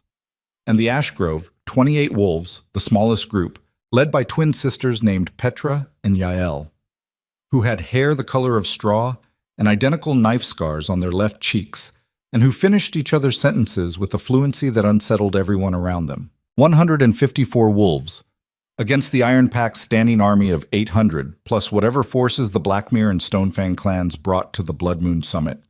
The math was suicide. Selene knew it. Torin knew it. Every wolf in the column knew it. They marched anyway. There was a particular kind of clarity that came from understanding that the odds were terrible and choosing to move forward regardless, not because of hope, but because the alternative was waiting in the dark for the fire to reach them. They crossed the Ashvale Ridge on the fourth day. The pass was narrow, choked with loose stone and patches of early snow that crunched under boots and left tracks that anyone with eyes could follow. Torin pushed them through without stopping, 14 hours of continuous climbing that left the weakest wolves staggering and the strongest ones breathing hard. On the far side, the interior of Velmora spread out below them like a map, rolling forests and river valleys, and far to the west, barely visible through the autumn haze, the dark smudge of Ashenmere on the horizon. Selene stood on the ridgeline and looked at the kingdom that had thrown her away, and felt nothing that resembled nostalgia. The pull in her chest was gone. The chain was gone. What remained was a cold, focused anger that burned without consuming, the kind of anger that did not need to be fed because it fed on itself, self-sustaining, patient. The anger of someone who has been wronged so fundamentally that the wrong has become a permanent feature of their internal landscape, like a mountain or a river, something that is simply there, something that will outlast everything built on top of it. Contact with the resistance came on the sixth day. They were camped in a forest clearing 2 days west of the ridge when 3 figures emerged from the tree line at dusk, moving fast, keeping low, dressed in civilian clothes with military blades hidden under their coats. The lead figure was a woman in her 30s with close-cropped black hair and a burn scar that covered most of the left side of her neck and jaw. She identified herself as Commander Asha Wren, formerly of the 1st Capital Regiment, currently the highest-ranking officer in what was left of the Loyalist resistance. They sat around a fire that Torin insisted be kept small and smokeless, and Asha Wren laid out the situation in Ashenmere with the clipped precision of a soldier delivering a field report to a superior she was not sure she could trust. The capital is locked down. Thorn has quadrupled the city guard since the purge. Patrols on every major street, checkpoints at the gates, wolf sniffers stationed on the walls to identify anyone entering or leaving. The citadel is under full martial security. Greymane is being held in the lower cells. As of 10 days ago, he was alive. I cannot promise he still is. How many loyalists inside the walls? Selene asked. Active fighters, about 120. Another 200 sympathizers who might pick up weapons if they see a real chance of winning, but will not move first. The problem is not numbers. The problem is coordination. Thorn's intelligence network is thorough. She has informants in every district, every garrison, every pack quarter. 3 of our cells have been rolled up in the last month. We lost 40 wolves. And the summit, 12 days from now. Every alpha in Velmora is required to attend. Thorn has framed it as a renewal ceremony, a public demonstration of unity under her authority. The real purpose is to get every potential threat in one room. She has been moving Blackmere and Stonefang forces into position along the western corridor for 3 weeks. The moment the summit begins, her allies hit the border garrisons from outside while she eliminates the loyalist alphas from inside. "Where's Kael?" Selene said. She said his name the way a woman says a word she has practiced saying without flinching. Asha looked at her. The burn scar pulled the left side of her face into a permanent half-grimace that made her expressions hard to read, but her eyes were clear and direct. The king is functional, barely. He appears at public events. He sits on the iron seat. He issues decrees that everyone knows Thorn wrote, but the man behind the crown is gone. Whatever she is giving him has hollowed him out. He is awake but not present, breathing but not alive. The wolves closest to him say his eyes are dull, his responses are slow, and he has not made an independent decision in weeks. Selene absorbed this. She let the information settle into the cold, analytical part of her mind that had been sharpened by 30 days of frontier survival, the part that assessed threats and calculated options and did not waste energy on grief. Kael was a factor in the equation, a variable, not a rescue target and not an enemy, something in between, something she would deal with when the time came, based on what she found. not on what she remembered. "Here's the plan," she said. Every wolf around the fire looked at her. Torin, Dag, Lyri, Saren of the Hollow Fang, Petra, and Yael of the Ashgrove. Asha Wren and her 2 scouts, all of them looking at a woman who 2 months ago had been a discarded queen in wet boots and seeing someone else entirely. "We do not try to take the city. We do not have the numbers, and we do not need to. The summit is the target. Every alpha, every commander, every player who matters will be in one location on one night. Mireia is planning to use that concentration to eliminate her enemies. We use it to eliminate her." "You want to infiltrate the summit," Asha said. "I want to walk through the front door." Silence. "The summit is held in the throne room of the Moon Palace," Celine continued. "I know that room better than anyone alive. I know every entrance, every exit, every passage behind the walls. There are service corridors that connect the kitchens to the Great Hall that are not on any official blueprint. I used them for 3 years to move between the royal chambers and the council rooms without being seen." "Thorn will have guards on every corridor," Asha said, "not the ones she does not know about. There's a passage behind the East Gallery that was sealed during the reign of King Aldrich and never reopened. It runs from the old wine cellars directly to the raised gallery above the throne room. I found it by accident during my first year as Luna. I never told anyone, because it was the only place in that palace where no one could find me." She looked at Torin. "Your wolves, the Hollowfang, and the Ashgrove enter the city in small groups over the next 10 days. Civilian clothes. No weapons visible. They filter into the lower districts and make contact with Asha's resistance cells. On the night of the summit, they move to predetermined positions around the palace, controlling the exits. Nobody gets in or out without our approval." "And you," Torin said. "I go through the passage, into the gallery, and I wait for Mireia to show her hand. The moment she makes her move, the moment she drops the pretense and reveals what the summit really is, I step out, and I show every alpha in that room what the old blood can do." "That is insane," Dog said. "It is the only play we have. Mireia's strength is deception. She wins by controlling what people believe. If I walk into that throne room and expose her in front of every alpha in Velmora, if I prove the prophecy was forged, if I show them what the rejected Luna has become, her entire structure collapses. The Black Mirror and Stonefang forces are mercenaries at heart. They are fighting for territory, not loyalty. The moment they see that Mireia has lost control of the narrative, they will pull back and negotiate. That is how mercenaries work." "And if they do not pull back," Saren said. His voice was a whisper that somehow carried more weight than a shout.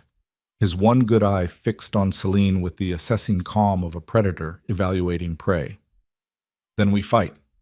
And 150 frontier wolves plus 120 resistance fighters backed by whatever alphas choose our side against whatever Mireia has left. The odds are bad, but they are better than waiting." The fire cracked. The forest pressed in around them, dark and vast and indifferent. Every wolf at that fire was doing the same calculation, weighing the risk against the alternative, measuring the cost of action against the cost of inaction, trying to determine whether the woman with silver fire in her blood was leading them toward salvation or slaughter. Torin spoke. "We do it." No one argued. 11 days. Celine spent them in motion. She moved between the column and the resistance contacts like a shuttle on a loom, weaving the disparate groups into something that resembled a plan. Frontier wolves filtered into Ashenmere in pairs and threes, entering through the river gate and the south market and the dozen unofficial gaps in the city wall that every smuggler in Velmora knew about, and the city guard pretended did not exist. Asha's cells absorbed them, providing safe houses, civilian clothes, and local knowledge. Weapons were cached in basements and attics, and false bottom carts throughout the lower city. Celine did not sleep. She could not. The old blood would not let her. It burned behind her sternum around the clock now, a constant low fire that sharpened her senses to an almost painful degree. She could hear conversations from 200 yards. She could smell the fear on a nervous wolf from across a crowded room. Her eyes shifted to silver without warning, sometimes for seconds, sometimes for minutes. And each time the power surged through her with a force that was becoming harder to contain. On the 9th night, camped alone in a barn 3 miles from the city walls, she opened her hands and let the silver fire flow. It came fast and fierce, a torrent of moonlight that poured from her palms and filled the barn with a light so bright it threw shadows through the cracks in the walls. She shaped it, focused it, pulled it into tight, controlled streams that scorched the air and left the taste of ozone on her tongue. Then she compressed it, forced it back down, packed it behind her sternum until the barn went dark again, and the only evidence of what had happened was the smoke rising from the scorch marks on the wooden beams. She was ready. She was as ready as she would ever be. The Blood Moon Summit began at sundown on the 12th day. Celine entered the old wine cellars beneath the Moon Palace at dusk, moving through darkness so complete that she navigated by touch and memory alone. The cellars were vast, a labyrinth of stone corridors and vaulted chambers that stretched beneath the palace foundations like the root system of an ancient tree. They smelled of damp stone and old oak and the faint sweetness of wine that had been spilled decades ago and never properly cleaned. She found the sealed passage exactly where she remembered it, behind a collapsed wine rack in the northeast corner of the deepest cellar. The stones that blocked it were loose, mortared with centuries-old lime that crumbled at the touch. She pulled them free one by one, working in silence, stacking them carefully against the wall. The passage beyond was narrow, barely wide enough for her shoulders, with a low ceiling that forced her to move in a crouch. The air was stale and cold and tasted of dust. She moved through it by feel, one hand on each wall, counting her steps, matching the distance to the mental map she had built during the years when this passage had been her secret refuge from the suffocating formality of court life. 312 steps. Then a turn to the left. Then a steep flight of stairs carved into the stone, so narrow that her boots barely fit on the treads. Then another corridor, longer, angling upward at a slight grade, and at the end of it, a wooden door so old that the grain had turned to stone. She pressed her ear against it and heard the throne room. The sound came through the door in a low, resonant murmur, the collective voice of 200 wolves gathered in a space designed to amplify authority. She could pick out individual sounds beneath the murmur: the clink of goblets, the rustle of formal clothing, the rhythmic thud of ceremonial drums. And cutting through it all, clear and controlled and carrying with the effortless projection of a woman who had been born to command a room, the voice of Maria Thorne. Tonight we renew the bonds that hold Velmore together. Tonight we stand as one kingdom, one people, one pack, united under the Iron Throne and the Blood Moon. Celine opened the door, slowly, an inch at a time. The gallery beyond was dark, unlit, a narrow balcony that ran along the east wall of the throne room 15 feet above the main floor. It was hidden from below by a carved stone balustrade that had been designed as decoration centuries ago, and that served, tonight, as perfect cover. She crawled to the edge, looked down. The throne room was transformed. Torches blazed in every sconce, filling the hall with a hot orange light that made the black stone walls glow like heated iron. The sigils of the great packs had been hung from the ceiling on silk banners, each one the size of a small sail, rippling in the updraft from the fires below. The floor had been cleared of its usual furnishings and filled with row after row of seated figures, alphas and their seconds, war captains and pack elders. The entire power structure of Velmora gathered in one room under the red light of the blood moon that poured through the high gallery windows like diluted blood. Maria stood on the platform before the iron seat. She was dressed in a gown of deep crimson that matched the moonlight, her copper hair falling loose around her shoulders, a thin circlet of black iron on her brow. She looked magnificent. She looked like a queen. She looked like a woman who had spent her entire life preparing for this moment and was savoring every second of it. Kael sat on the iron seat behind her. Celine saw him and felt her breath catch, despite every wall she had built inside herself over the past 2 months. He was thinner, gaunt. The hard jaw and broad shoulders that she remembered were still there, but they were diminished, as though the man inside the body had been slowly siphoned away, and what remained was a shell wearing a crown. His slate-colored eyes were open but unfocused, fixed on a point somewhere in the middle distance, seeing nothing. His hands lay flat on the arms of the iron seat with the passive stillness of a man who had forgotten what his hands were for. He looked drugged. He looked broken. He looked like a puppet whose strings had been cut, but who remained upright by habit alone. Celine felt something move inside her chest. Not the old bond. Not the pull. Something more complicated, a rage and a grief and a pity so tangled together that she could not have separated them if she tried. This was the man who had rejected her, The man who had stood in this very room and declared her worthless. And he was sitting up there like a corpse on a throne, while the woman who had engineered his destruction wore a crown at his feet. She had said she was not coming back for him. She had meant it. She still meant it. But the sight of him like that made something inside her want to burn the palace to its foundations. Below, Mireia was speaking again. Her voice had shifted register, moving from ceremonial formality to something that carried the edge of command. As your Luna and the voice of the Iron Throne, I have summoned you here tonight to witness the beginning of a new era. An era of strength, an era of clarity, an era in which the weakness that has infected this kingdom for too long is finally, permanently excised. She paused. Let the word excised hang in the air. Some of you have heard rumors, whispers of rebellion, talk of a resistance movement led by traitors who would rather see Velmora tear itself apart than accept the authority of the crown. I am here to tell you that these rumors are true. Murmurs rippled through the hall.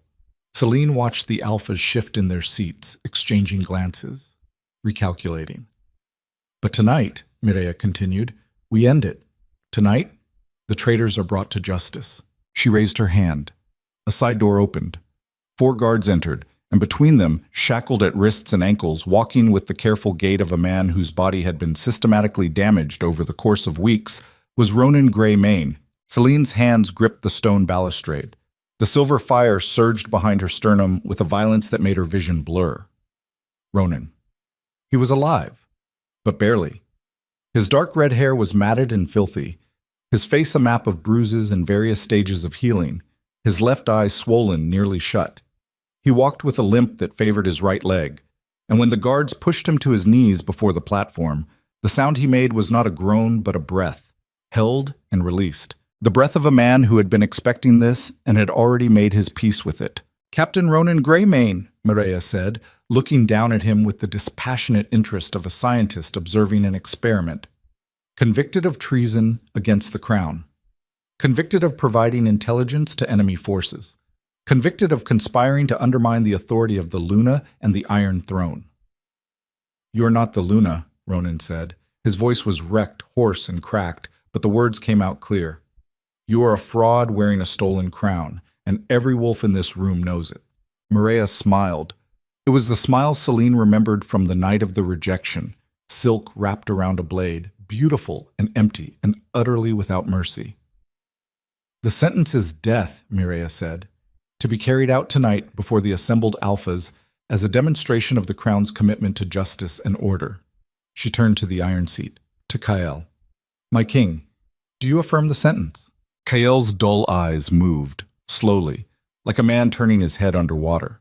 He looked at Ronan kneeling on the floor. He looked at the shackles, the bruises, the blood. His mouth opened. Something moved behind his eyes, a flicker of recognition, a spark of the man he had been before the poison ate him hollow. His lips formed a word, then another. He said, and stopped.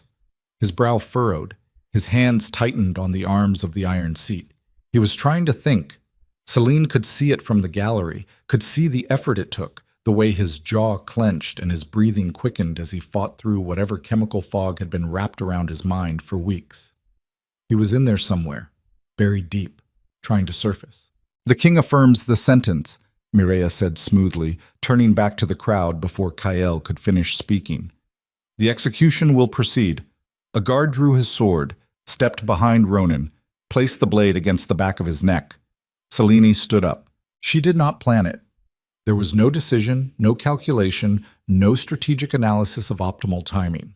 1 second she was crouched behind the balustrade, and the next she was standing in the gallery with her hands at her sides and the silver fire igniting behind her eyes with a force that turned the air around her white. Every wolf in the throne room felt it. The same concussive pulse that had rocked the Grey March settlement 2 months ago, but stronger, focused, aimed downward into the hall like a shockwave from a detonation. Wolves stumbled, goblets shattered. The ceremonial drums toppled from their stands and rolled across the stone floor with a hollow boom. And then they saw her. Standing in the gallery above them, silhouetted against the red moonlight pouring through the windows, her eyes twin points of silver fire, her dark hair loose around her face, her body outlined in a corona of white light that pulsed in time with her heartbeat. Not the woman who had walked out of this room 2 months ago. Not the queen they had discarded. Something else. Something older. Something that the oldest wolves in the room recognized in their blood and their bones. Because the stories their grandmothers had told them were not stories at all. The throne room went silent. 200 wolves, the most powerful alphas in Velmora, stared up at the gallery with expressions that ranged from shock to terror to a kind of primal, involuntary awe that no amount of political conditioning could suppress. Mirea's face drained of color. For the first time since Selene had known her, for the first time in her entire carefully constructed life, Mireia Thorn looked afraid. "The Luna," someone whispered. Then louder, from somewhere in the back of the hall, with a reverence that bordered on desperation. "The Luna." Selene looked down at them. She looked at the alphas in their seats. She looked at the guards with their drawn swords. She looked at Ronan on his knees with a blade against his neck. She looked at Kyle on the iron seat, and for 1 second, one terrible, crystalline second, his eyes cleared. The fog lifted. The drug lost its grip. And he saw her. He saw her the way he had seen her on the night of their bonding 3 years ago. When the world was simple and the bond was new, and he had pressed his forehead against hers and whispered that he would burn the world before he let anyone take her from him. He saw what he had done. It broke across his face like a wave. The recognition, the horror, the understanding of exactly how thoroughly he had been manipulated and exactly what it had cost. His eyes went wide. His mouth opened.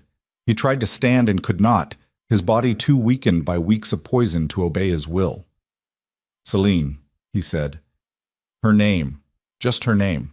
But he said it the way a drowning man says the name of the shore. She did not answer him, not yet, not now. There would be time for that later, if there was a later. Right now there was only this moment, this room, this reckoning that had been building for 2 months and 300 years, and every generation of Lunas who had been silenced and buried and erased because the wolves in power could not tolerate a strength they did not control. Selene raised her hands. The silver fire bloomed from her palms, filling the gallery with light so intense that wolves on the floor below threw their arms across their eyes. She felt the old blood roar through her like a river breaking through a dam, vast and ancient and terrifyingly alive, and for the first time she did not fight it. She did not clench down. She did not try to contain or control or moderate. She opened the door inside herself all the way and let whatever was on the other side come flooding in. The throne room blazed white. "Mireia Thorn," Selene said, and her voice was not her voice alone. It was layered, doubled, as though something immense was speaking through her, using her throat and her tongue and her fury as instruments. "You forged a prophecy to steal a crown. You poisoned a king to keep him silent. You murdered loyal wolves to protect your lie. And you opened the gates of this kingdom to its enemies because you believed that power taken by deception was power earned." Mireia's hand moved to her side. A signal. The side doors of the throne room burst open. Armed wolves poured in, Blackmere fighters in dark leathers, Stonefang soldiers in gray mail, at least 200 of them flooding into the hall from both sides with weapons drawn and murder in their eyes. The coup. The real coup. Time to begin at the summit, hidden behind the ceremony, triggered now because Mireia had no other choice. The throne room erupted into chaos. Alphas leaped from their seats. Guards drew swords. The loyalist wolves who had been planted in the audience by Asheren threw off their civilian coats and pulled weapons from beneath their seats. The air filled with the clash of steel and the snarling of wolves shifting mid-stride and the screams of those caught between the two sides. Selene vaulted over the gallery balustrade, 15 feet to the floor. She landed in a crouch that cracked the granite beneath her boots and sent a shockwave of silver light rippling outward across the stone. Blackmere fighters who were within 10 feet of her landing point were thrown backward as if struck by a battering ram. She rose, drew the frontier blade from her hip, and moved. She fought through the chaos with a precision that was part training and part instinct, and part something that had no name, the old blood guiding her movements with a speed and a certainty that were not entirely human. She was not the best swordsman in the room. She was not the strongest wolf. But the silver fire amplified everything: reaction time, strength, awareness, the ability to sense threats before they materialized. And she cut through the Black Mirror fighters the way a hot blade cuts through wax. Ronan. She had to reach Ronan. The guard who had been holding the sword to his neck was dead, killed by the shockwave of her landing. Ronan was on the floor, still shackled, trying to roll away from the fighting. Celine reached him in 6 strides, dropped to one knee, grabbed the chains between his wrists, and sent a focused pulse of silver fire into the metal. The iron glowed white for half a second, then it shattered. Ronan looked up at her, one eye swollen shut, blood on his teeth. And despite everything, despite the weeks of torture and the broken body and the chains that had just dissolved in her hands, he smiled. "Took you long enough," he said. "Get up. Give me a weapon." She pulled a short blade from a dead Black Mirror fighter and pressed it into his hand. He took it, tested the weight, and rose to his feet with the grim, mechanical determination of a man who has decided that his body's protests are no longer relevant. They fought back to back. Ronan was slow, weakened, unable to use his full range of motion, but his technique was still there. The ingrained muscle memory of a career soldier who had been fighting since he was old enough to hold a blade. He covered Celine's flanks. She covered his. They moved through the throne room like a single organism, cutting a path toward the platform where Mireia was screaming orders at her guards, and the iron seat where Kael sat watching the destruction of his kingdom with the blank, horrified eyes of a man waking up inside a nightmare. Outside the palace, the second phase of the plan was already in motion. Torin's frontier wolves and Asha's resistance cells hit the city simultaneously, seizing the main gates, overwhelming the guard posts, cutting off the escape routes that Mireia's forces would need when the fight in the throne room turned against them. The sounds of combat echoed through the streets of Ashenmere, the clash of weapons, the howling of wolves, the crack of doors being kicked in, and the shouts of soldiers who suddenly discovered that the enemy was already inside the walls. In the throne room, the tide was turning.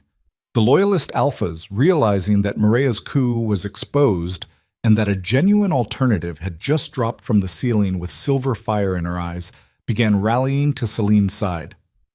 Alpha after alpha broke from the chaos and joined the loyalists, not out of love for the rejected queen, but out of the cold, practical calculation that Mireia's plan had failed, and the smart money was now on the woman who could shatter iron with her bare hands. Mireia saw it happening. She stood on the platform and watched her coalition fracture in real time, watched the alphas she had spent years cultivating turn their backs on her one by one, and something in her face shifted. The silk fell away. The mask fell away. What was underneath was not beautiful and not composed and not political. It was raw. It was desperate. It was the face of a woman who had staked everything on a single gamble and was watching the table catch fire. She drew a blade from beneath her gown. Not a ceremonial weapon. A fighting knife, long and thin, coated with something dark that caught the light with an oily sheen. Poison. The same compound she had been feeding Kael for weeks. Concentrated, lethal in its undiluted form. She turned to Kael. Celine saw it from 20 feet away. Saw the blade. Saw Mireia's eyes. Saw the calculation in them. The cold arithmetic of a woman who had decided that if she could not have the throne, no one would. If Kael died at the summit, killed in the chaos of the coup, the line of succession would shatter. Every alpha in Velmora would turn on every other alpha. The kingdom would eat itself. And in that chaos, Mireia's allies could carve out whatever territory they wanted. The poisoned blade rose. Celine was too far. 20 feet of fighting, of bodies and blood, and fallen wolves blocking her path. She could not reach the platform in time. Not physically, not at any speed her legs could carry her, but the old blood was not limited to her legs. She planted her feet, raised both hands, and pushed. The silver fire erupted from her palms in a concentrated beam that crossed the 20 feet in less than a heartbeat. It struck Mireia in the chest and hurled her backward off the platform with a force that would have killed an ordinary wolf. Mireia hit the stone wall behind the iron seat and crumpled to the floor, the poisoned blade spinning away across the granite.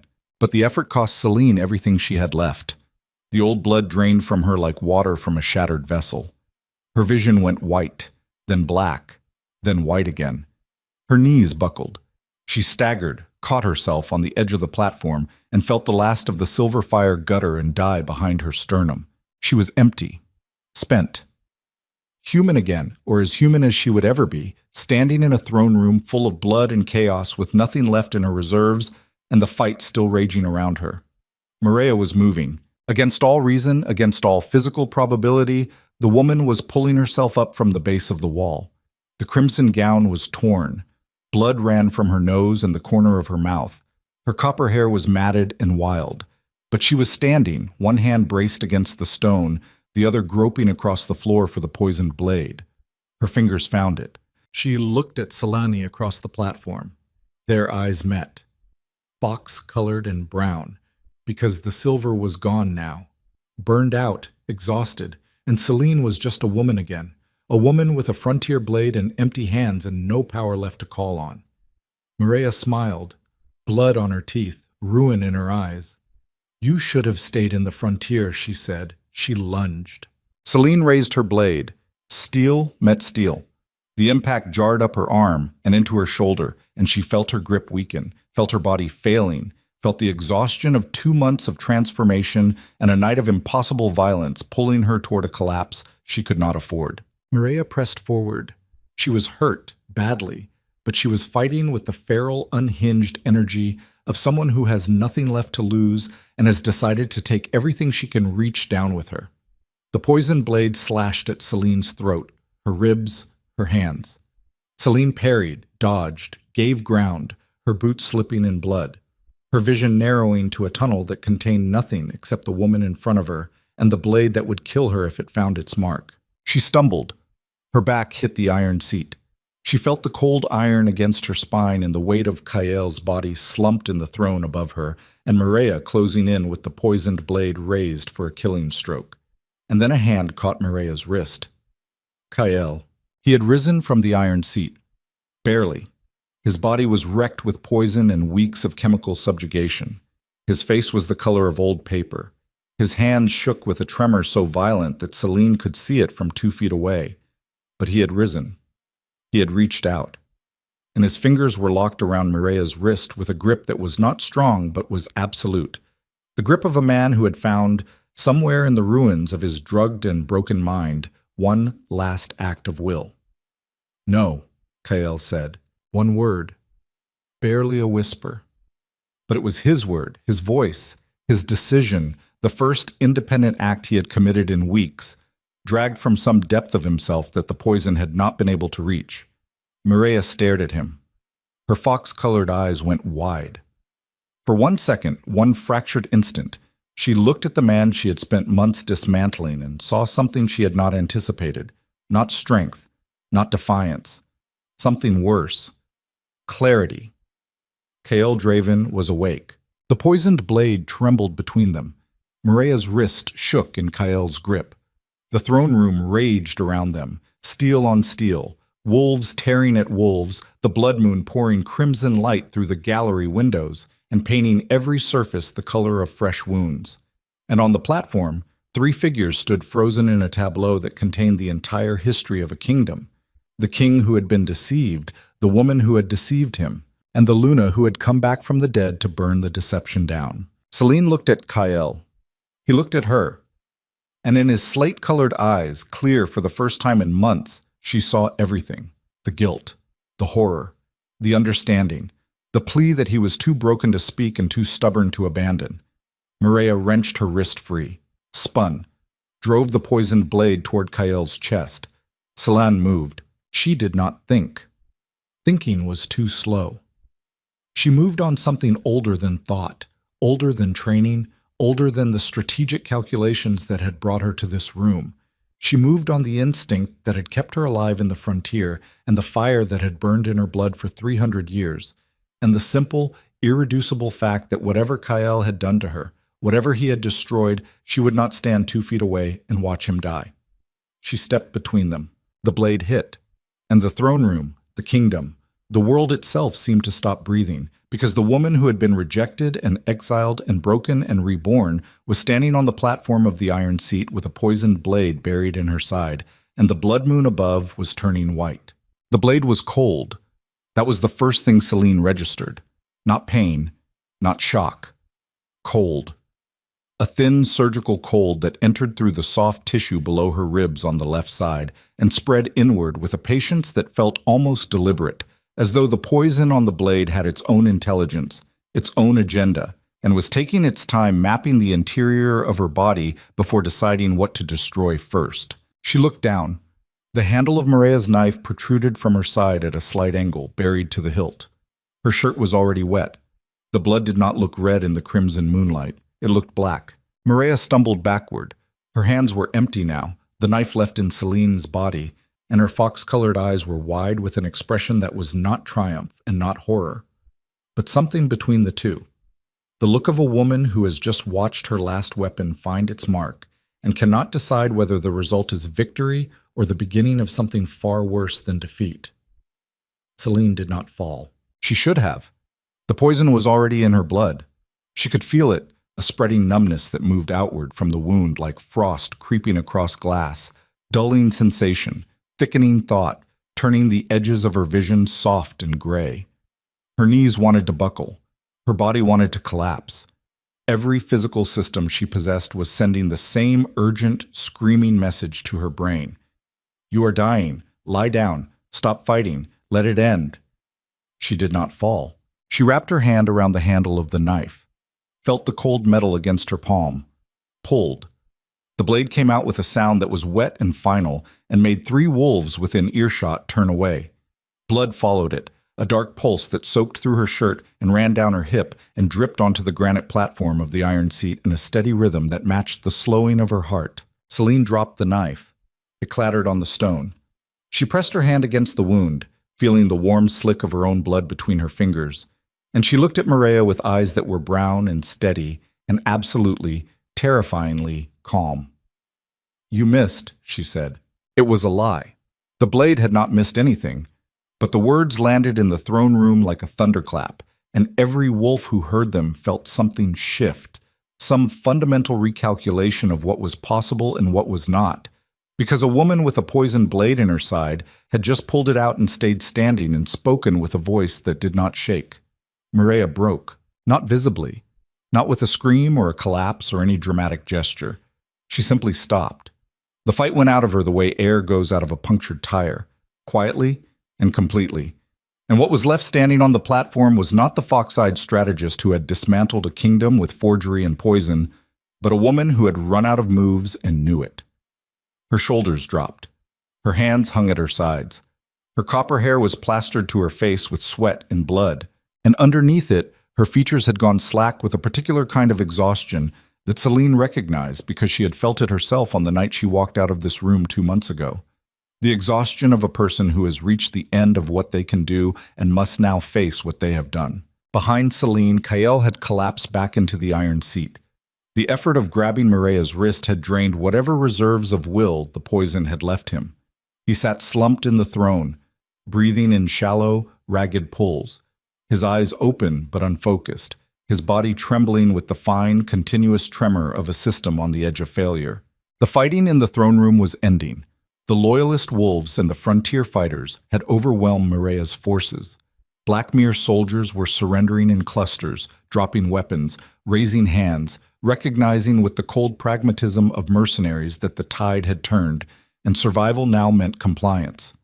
Stonefang fighters were being pushed toward the exits by Tauren's wolves, who fought with the relentless efficiency of a pack that had been surviving on the frontier for generations, and had no intention of dying in a palace. Dog had blood on his face and his axes in his teeth, and a look in his eyes that said he had been waiting his whole life for a fight like this and was not entirely sorry it had happened. Ronan was on his knees near the base of the platform, not from injury, but from the simple fact that his body had given everything it had during the fight and was now collecting the debt.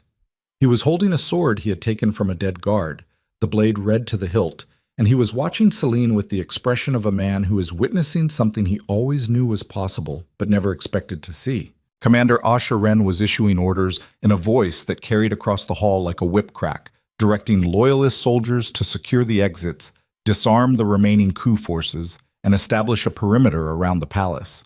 The burn scar on her neck gleamed in the torchlight as she moved, and there was a precision to her command style that said, The resistance had been waiting for this moment and had prepared for it with the thoroughness of wolves who understood that they would only get one chance. Selene stood on the platform with her hand pressed against her side and her blood pooling on the stone and the poison working its way deeper into her body with every heartbeat.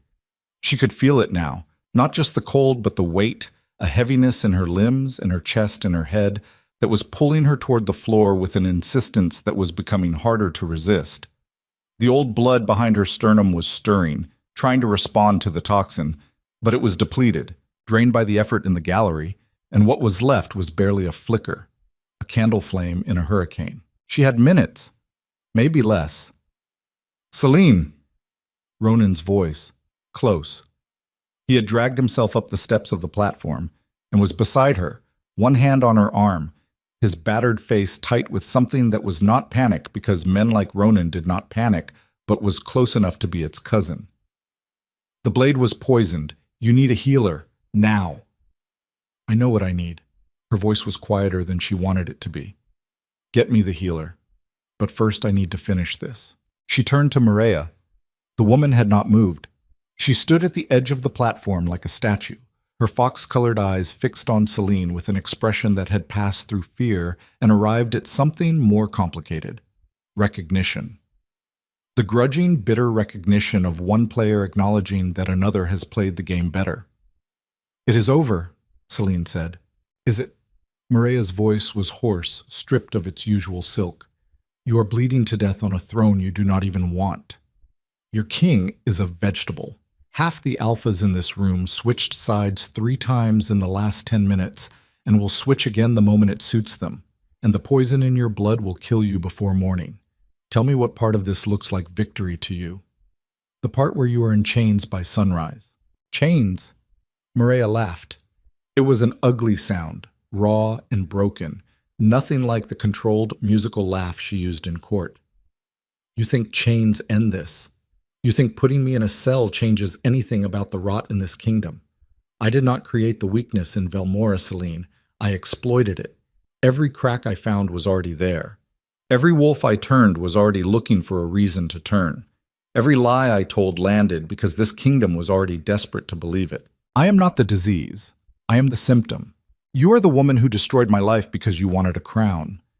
And you are the woman who let her life be destroyed because she trusted a man who did not deserve it." Maria's eyes flicked to Kael, slumped in the iron seat. "We are not so different, you and I. We both wanted power. The only difference is I was honest about it." "No," Selene said. "The difference is I do not need to destroy people to feel powerful." She swayed.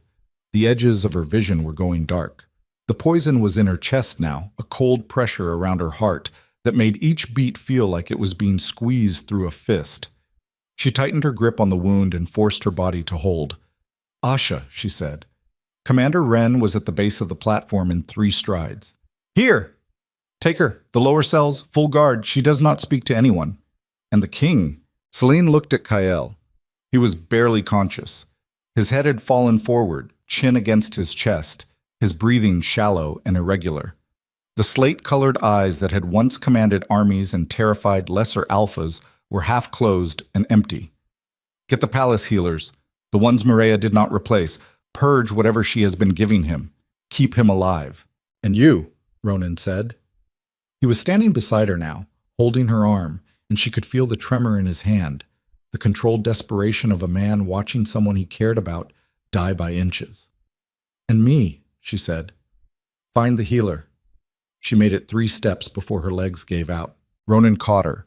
He went down with her, lowering her to the platform floor with the careful strength of a soldier who has carried wounded wolves off 100 battlefields and never once let them hit the ground.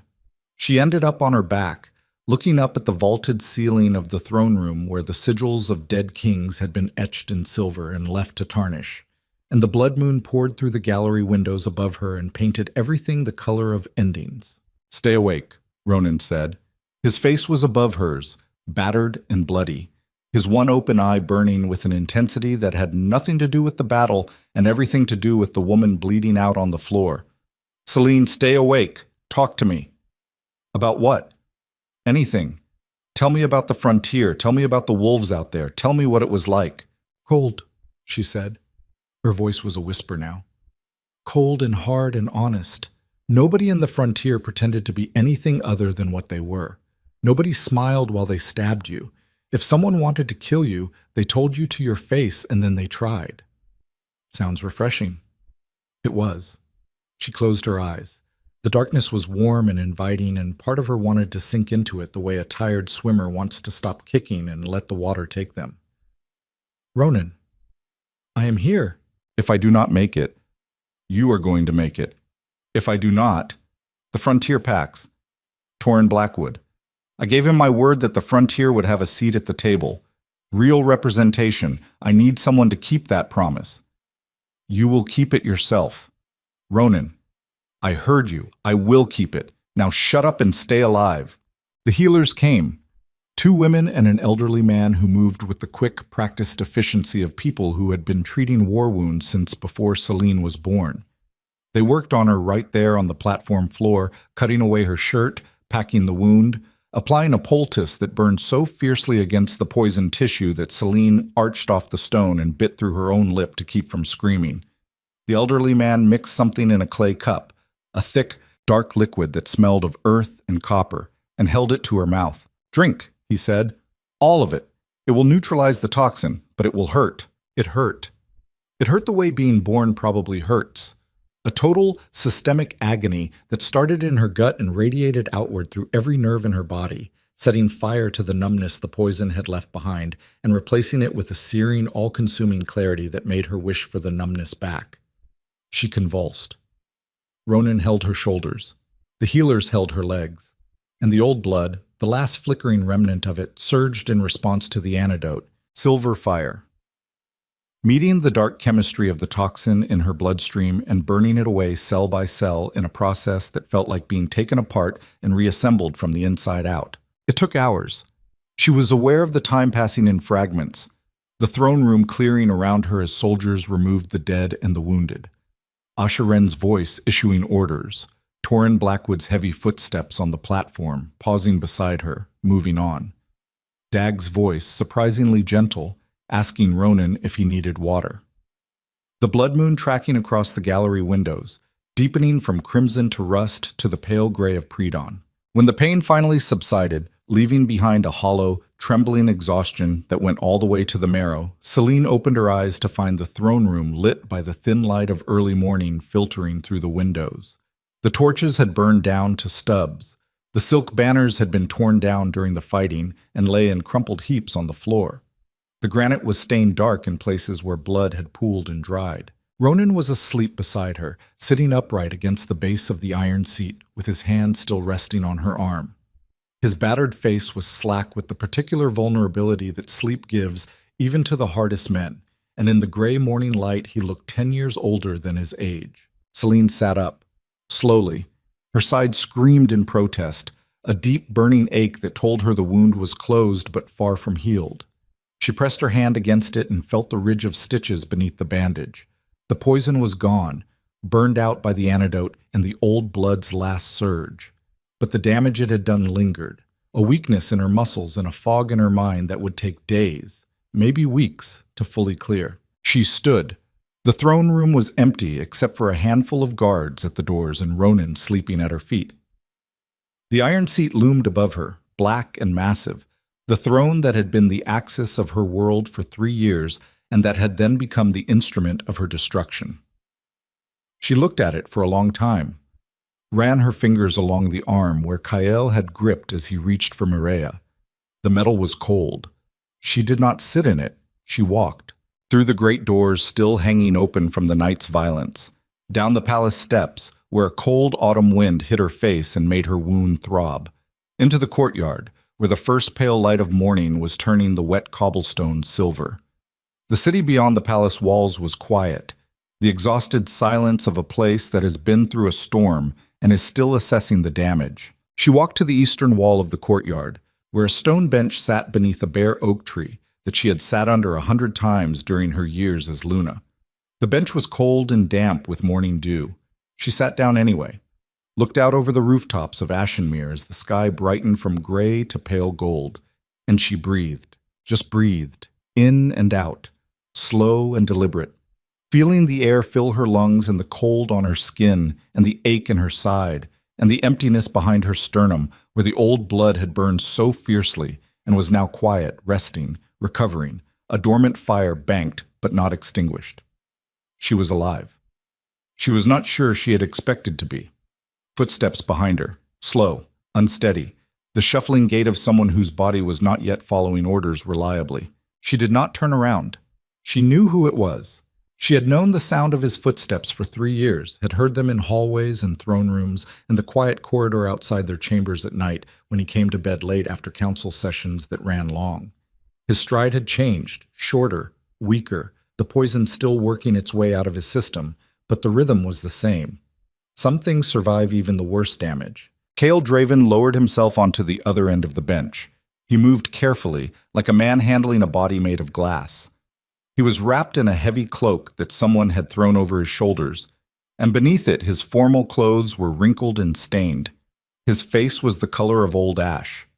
His hands trembled where they rested on his knees.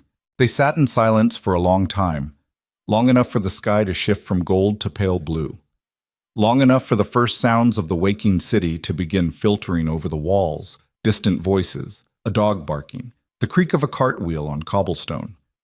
Long enough for the silence itself to become a kind of conversation. Two people sitting with the wreckage of what they had been to each other and trying to find a place to begin. Kyle spoke first. "I remember all of it," he said. His voice was barely above a whisper, raw and cracked, the voice of a man who has been screaming on the inside for weeks and is only now able to let the sound out. The rejection, the ceremony, your face when I said the words. I remember watching you walk away and feeling like something was being torn out of my chest and not being able to move, not being able to stop it. And then Mireia, the tea, the fog, weeks of fog. I was in there, Celine. I was in there the whole time, watching, screaming, trying to break through, and I could not. I could not reach the surface. Celine did not look at him. She looked at the sky. I do not say this for forgiveness, Kyle continued. I am not fool enough to think there is a version of those words that earns forgiveness. I say it because you deserve to know that the man who rejected you was not operating on the truth. He was operating on a lie. And by the time he understood it was a lie, he was trapped inside his own body, watching a woman he swore to protect get erased from his kingdom while he sat on a throne and did nothing. You did something, Celine said quietly. In the end, you grabbed her wrist. One act, against months of failure. One act is more than most people manage. She turned to look at him then. His slate-colored eyes were clear for the first time since the summit, red-rimmed and hollowed by weeks of chemical subjugation, but clear. The fog was gone. The man was there, and what she saw in his face was not the arrogant king who had stood on a platform and declared her worthless. It was something smaller and more human, a man sitting in the ruins of everything he had built and understanding, with a completeness that left no room for self-deception, that the ruins were his fault, not entirely his fault. Mireia had been brilliant. The forgery, the bribery, the poison, the manipulation, every piece of her plan had been executed with a precision that would have been admirable if it had not been monstrous. Kyle had been outplayed by a strategist who spent years studying his weaknesses and building a trap specifically designed to exploit them. But the weaknesses had been real. His willingness to trust a piece of paper over the woman beside him. His fear of the prophecy, rooted in a deeper fear that he was not strong enough to protect his kingdom without certainty, without guarantees, without the comfort of believing that destiny was a map he could follow rather than a wilderness he had to navigate. He had rejected Celine not because he was evil, but because he was afraid, and his fear had been the crack that Mireia needed to bring the whole structure down. He knew this. Celine could see it in his eyes. He was not making excuses. He was not deflecting. He was sitting with the full weight of what he had done and letting it crush him, because anything less than total honesty would be another form of the cowardice that had gotten them here. I am going to abdicate, he said. No. The word came out of her faster than she expected. Kyle blinked, looked at her. No, she said again. You do not get to run from this. You do not get to hand the kingdom to someone else and walk away and call it penance. That is not accountability. That is cowardice wearing a different mask. Then what? You stay. You rule. But not the way you ruled before. Not from the top of a platform where nobody can reach you. Not behind walls and councils and prophecies that tell you what to do, so you never have to decide for yourself. She paused. Let the words settle. I did not come back to save you, KL. I came back because a woman stole my life and I wanted it exposed. But what I found when I got here was bigger than Mireia. What I found was a kingdom that has been broken for generations, built on fear and bloodlines, and the idea that power flows downward from one man on a throne and everyone else just takes what they are given. Bam set deeds. And you want to change that. I already have. The frontier packs marched into this city tonight and fought beside your loyalists.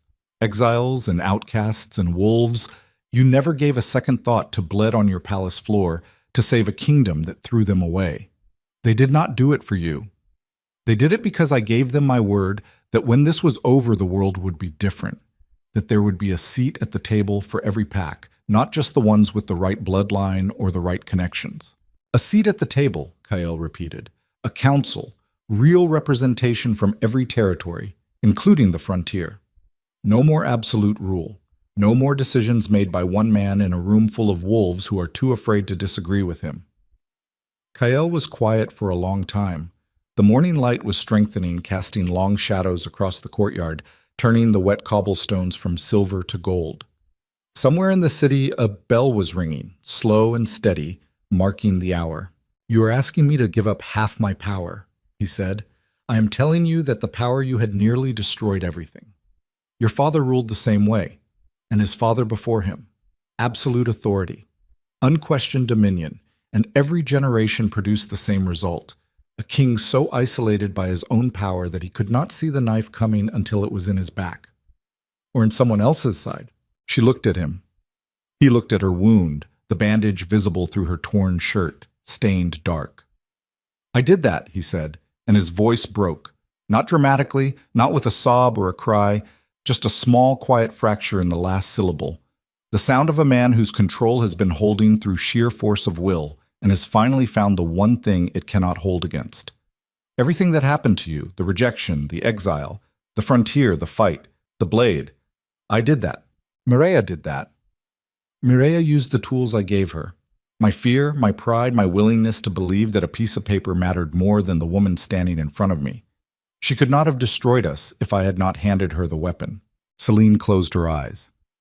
The ache in her side pulsed in time with her heartbeat, and beneath it, deeper, the old blood stirred in its dormancy. A low, warm hum that felt like the memory of fire. She had spent 2 months building walls against this man, 2 months burning away the part of herself that loved him, or trying to, because the truth was that you could not burn away something that had been woven into your blood, and your bones, and the molecular structure of your soul. You could only decide what to do with it. She opened her eyes. I do not forgive you, she said. Not yet. Maybe not ever.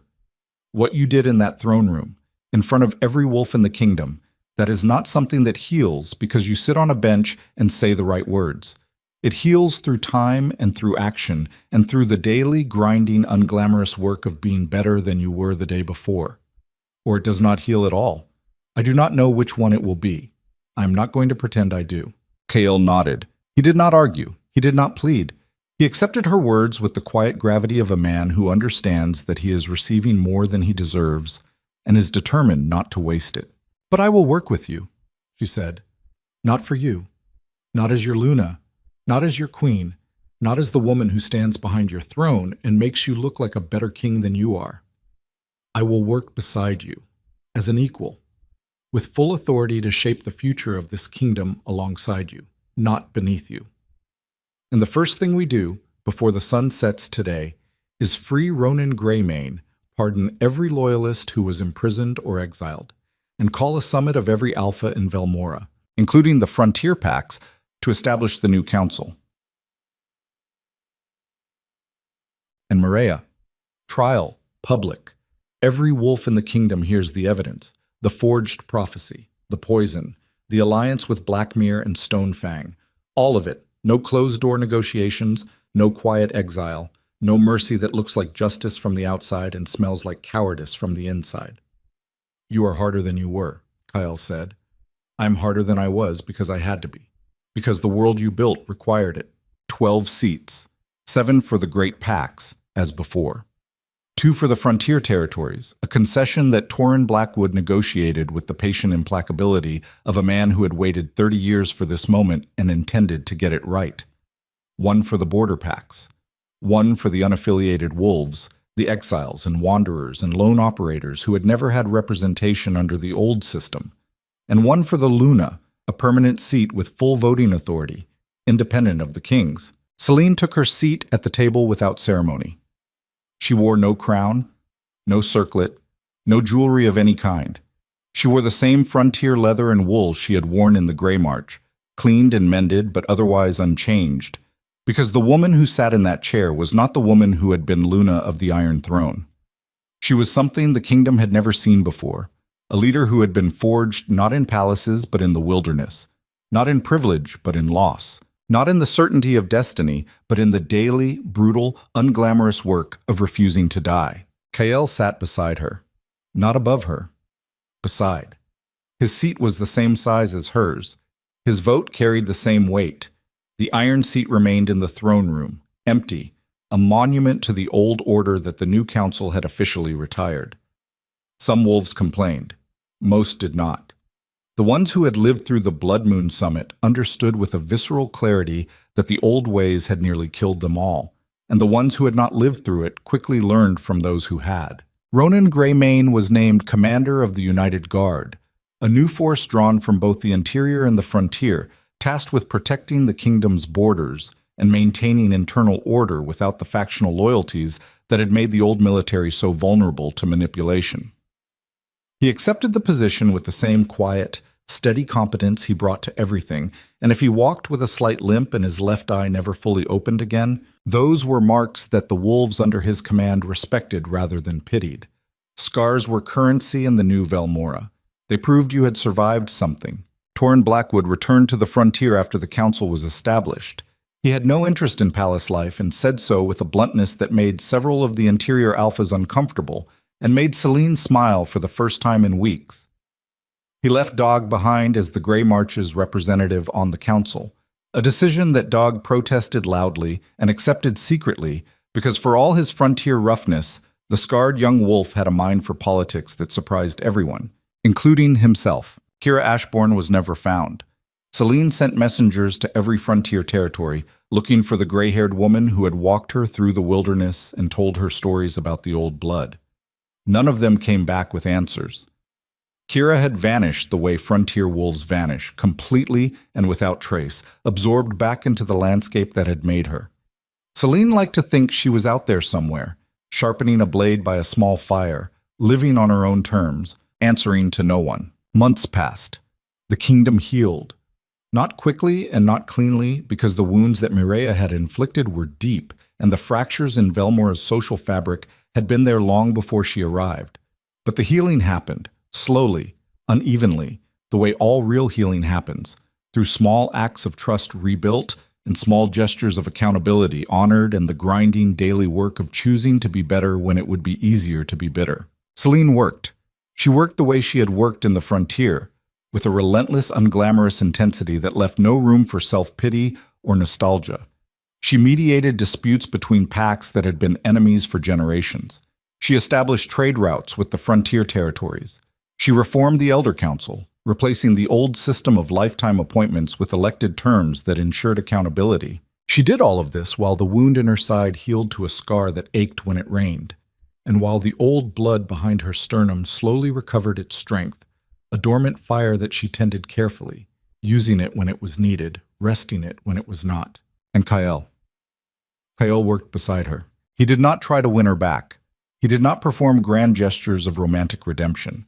He did not kneel in public or write letters or send gifts or do any of the things that a man in a story does when he is trying to earn a woman's forgiveness. He simply worked. He showed up every morning at the council table and he listened, and he contributed and he deferred to Celine's judgment when her judgment was better than his, and he argued when he believed she was wrong, and he did all of it with a quiet, stubborn consistency that was more convincing than any apology could have been because it was not about words. It was about showing up, day after day, doing the work, accepting the consequences, letting the trust rebuild itself at whatever pace it chose, without pushing, without demanding, without ever once acting as though he deserved more than he was given. Some nights they talked. Late, after the council sessions, sitting in the courtyard beneath the oak tree that had become their unofficial meeting place. The conversations were not romantic. They were honest. He told her about the fog, about the weeks of watching his own body betray him while Mireia dismantled everything he had built. She told him about the frontier, about the cold and the hunger and the silver fire in the dark. They did not touch. They did not make promises. They sat on opposite ends of the same bench and spoke the truth to each other in low voices, while the moon, the same moon that had awakened the old blood in Celine's veins and had watched over her transformation from discarded queen to the most powerful Luna in 300 years, hung above them like a witness. It was enough. For now. Maybe not forever, but for now. On the first day of spring, 6 months after the Blood Moon Summit, the foreign delegations arrived. The moon would rise tonight, as it always did. And Celine Verel, who had been rejected and exiled and broken and reborn, who had walked out of a throne room with nothing and walked back in with the power of 3 centuries burning in her blood, would stand beneath it and feel the old familiar pull and know that it was hers. Not given, not granted, not bestowed by a king or a prophecy or a ceremony, hers, earned in the cold and the dark and the silence of a frontier that did not care who she had been and forced her to become who she was. She was never the curse of the kingdom. She was always its salvation. And the wolves of Velmora, every last one of them, would never forget it.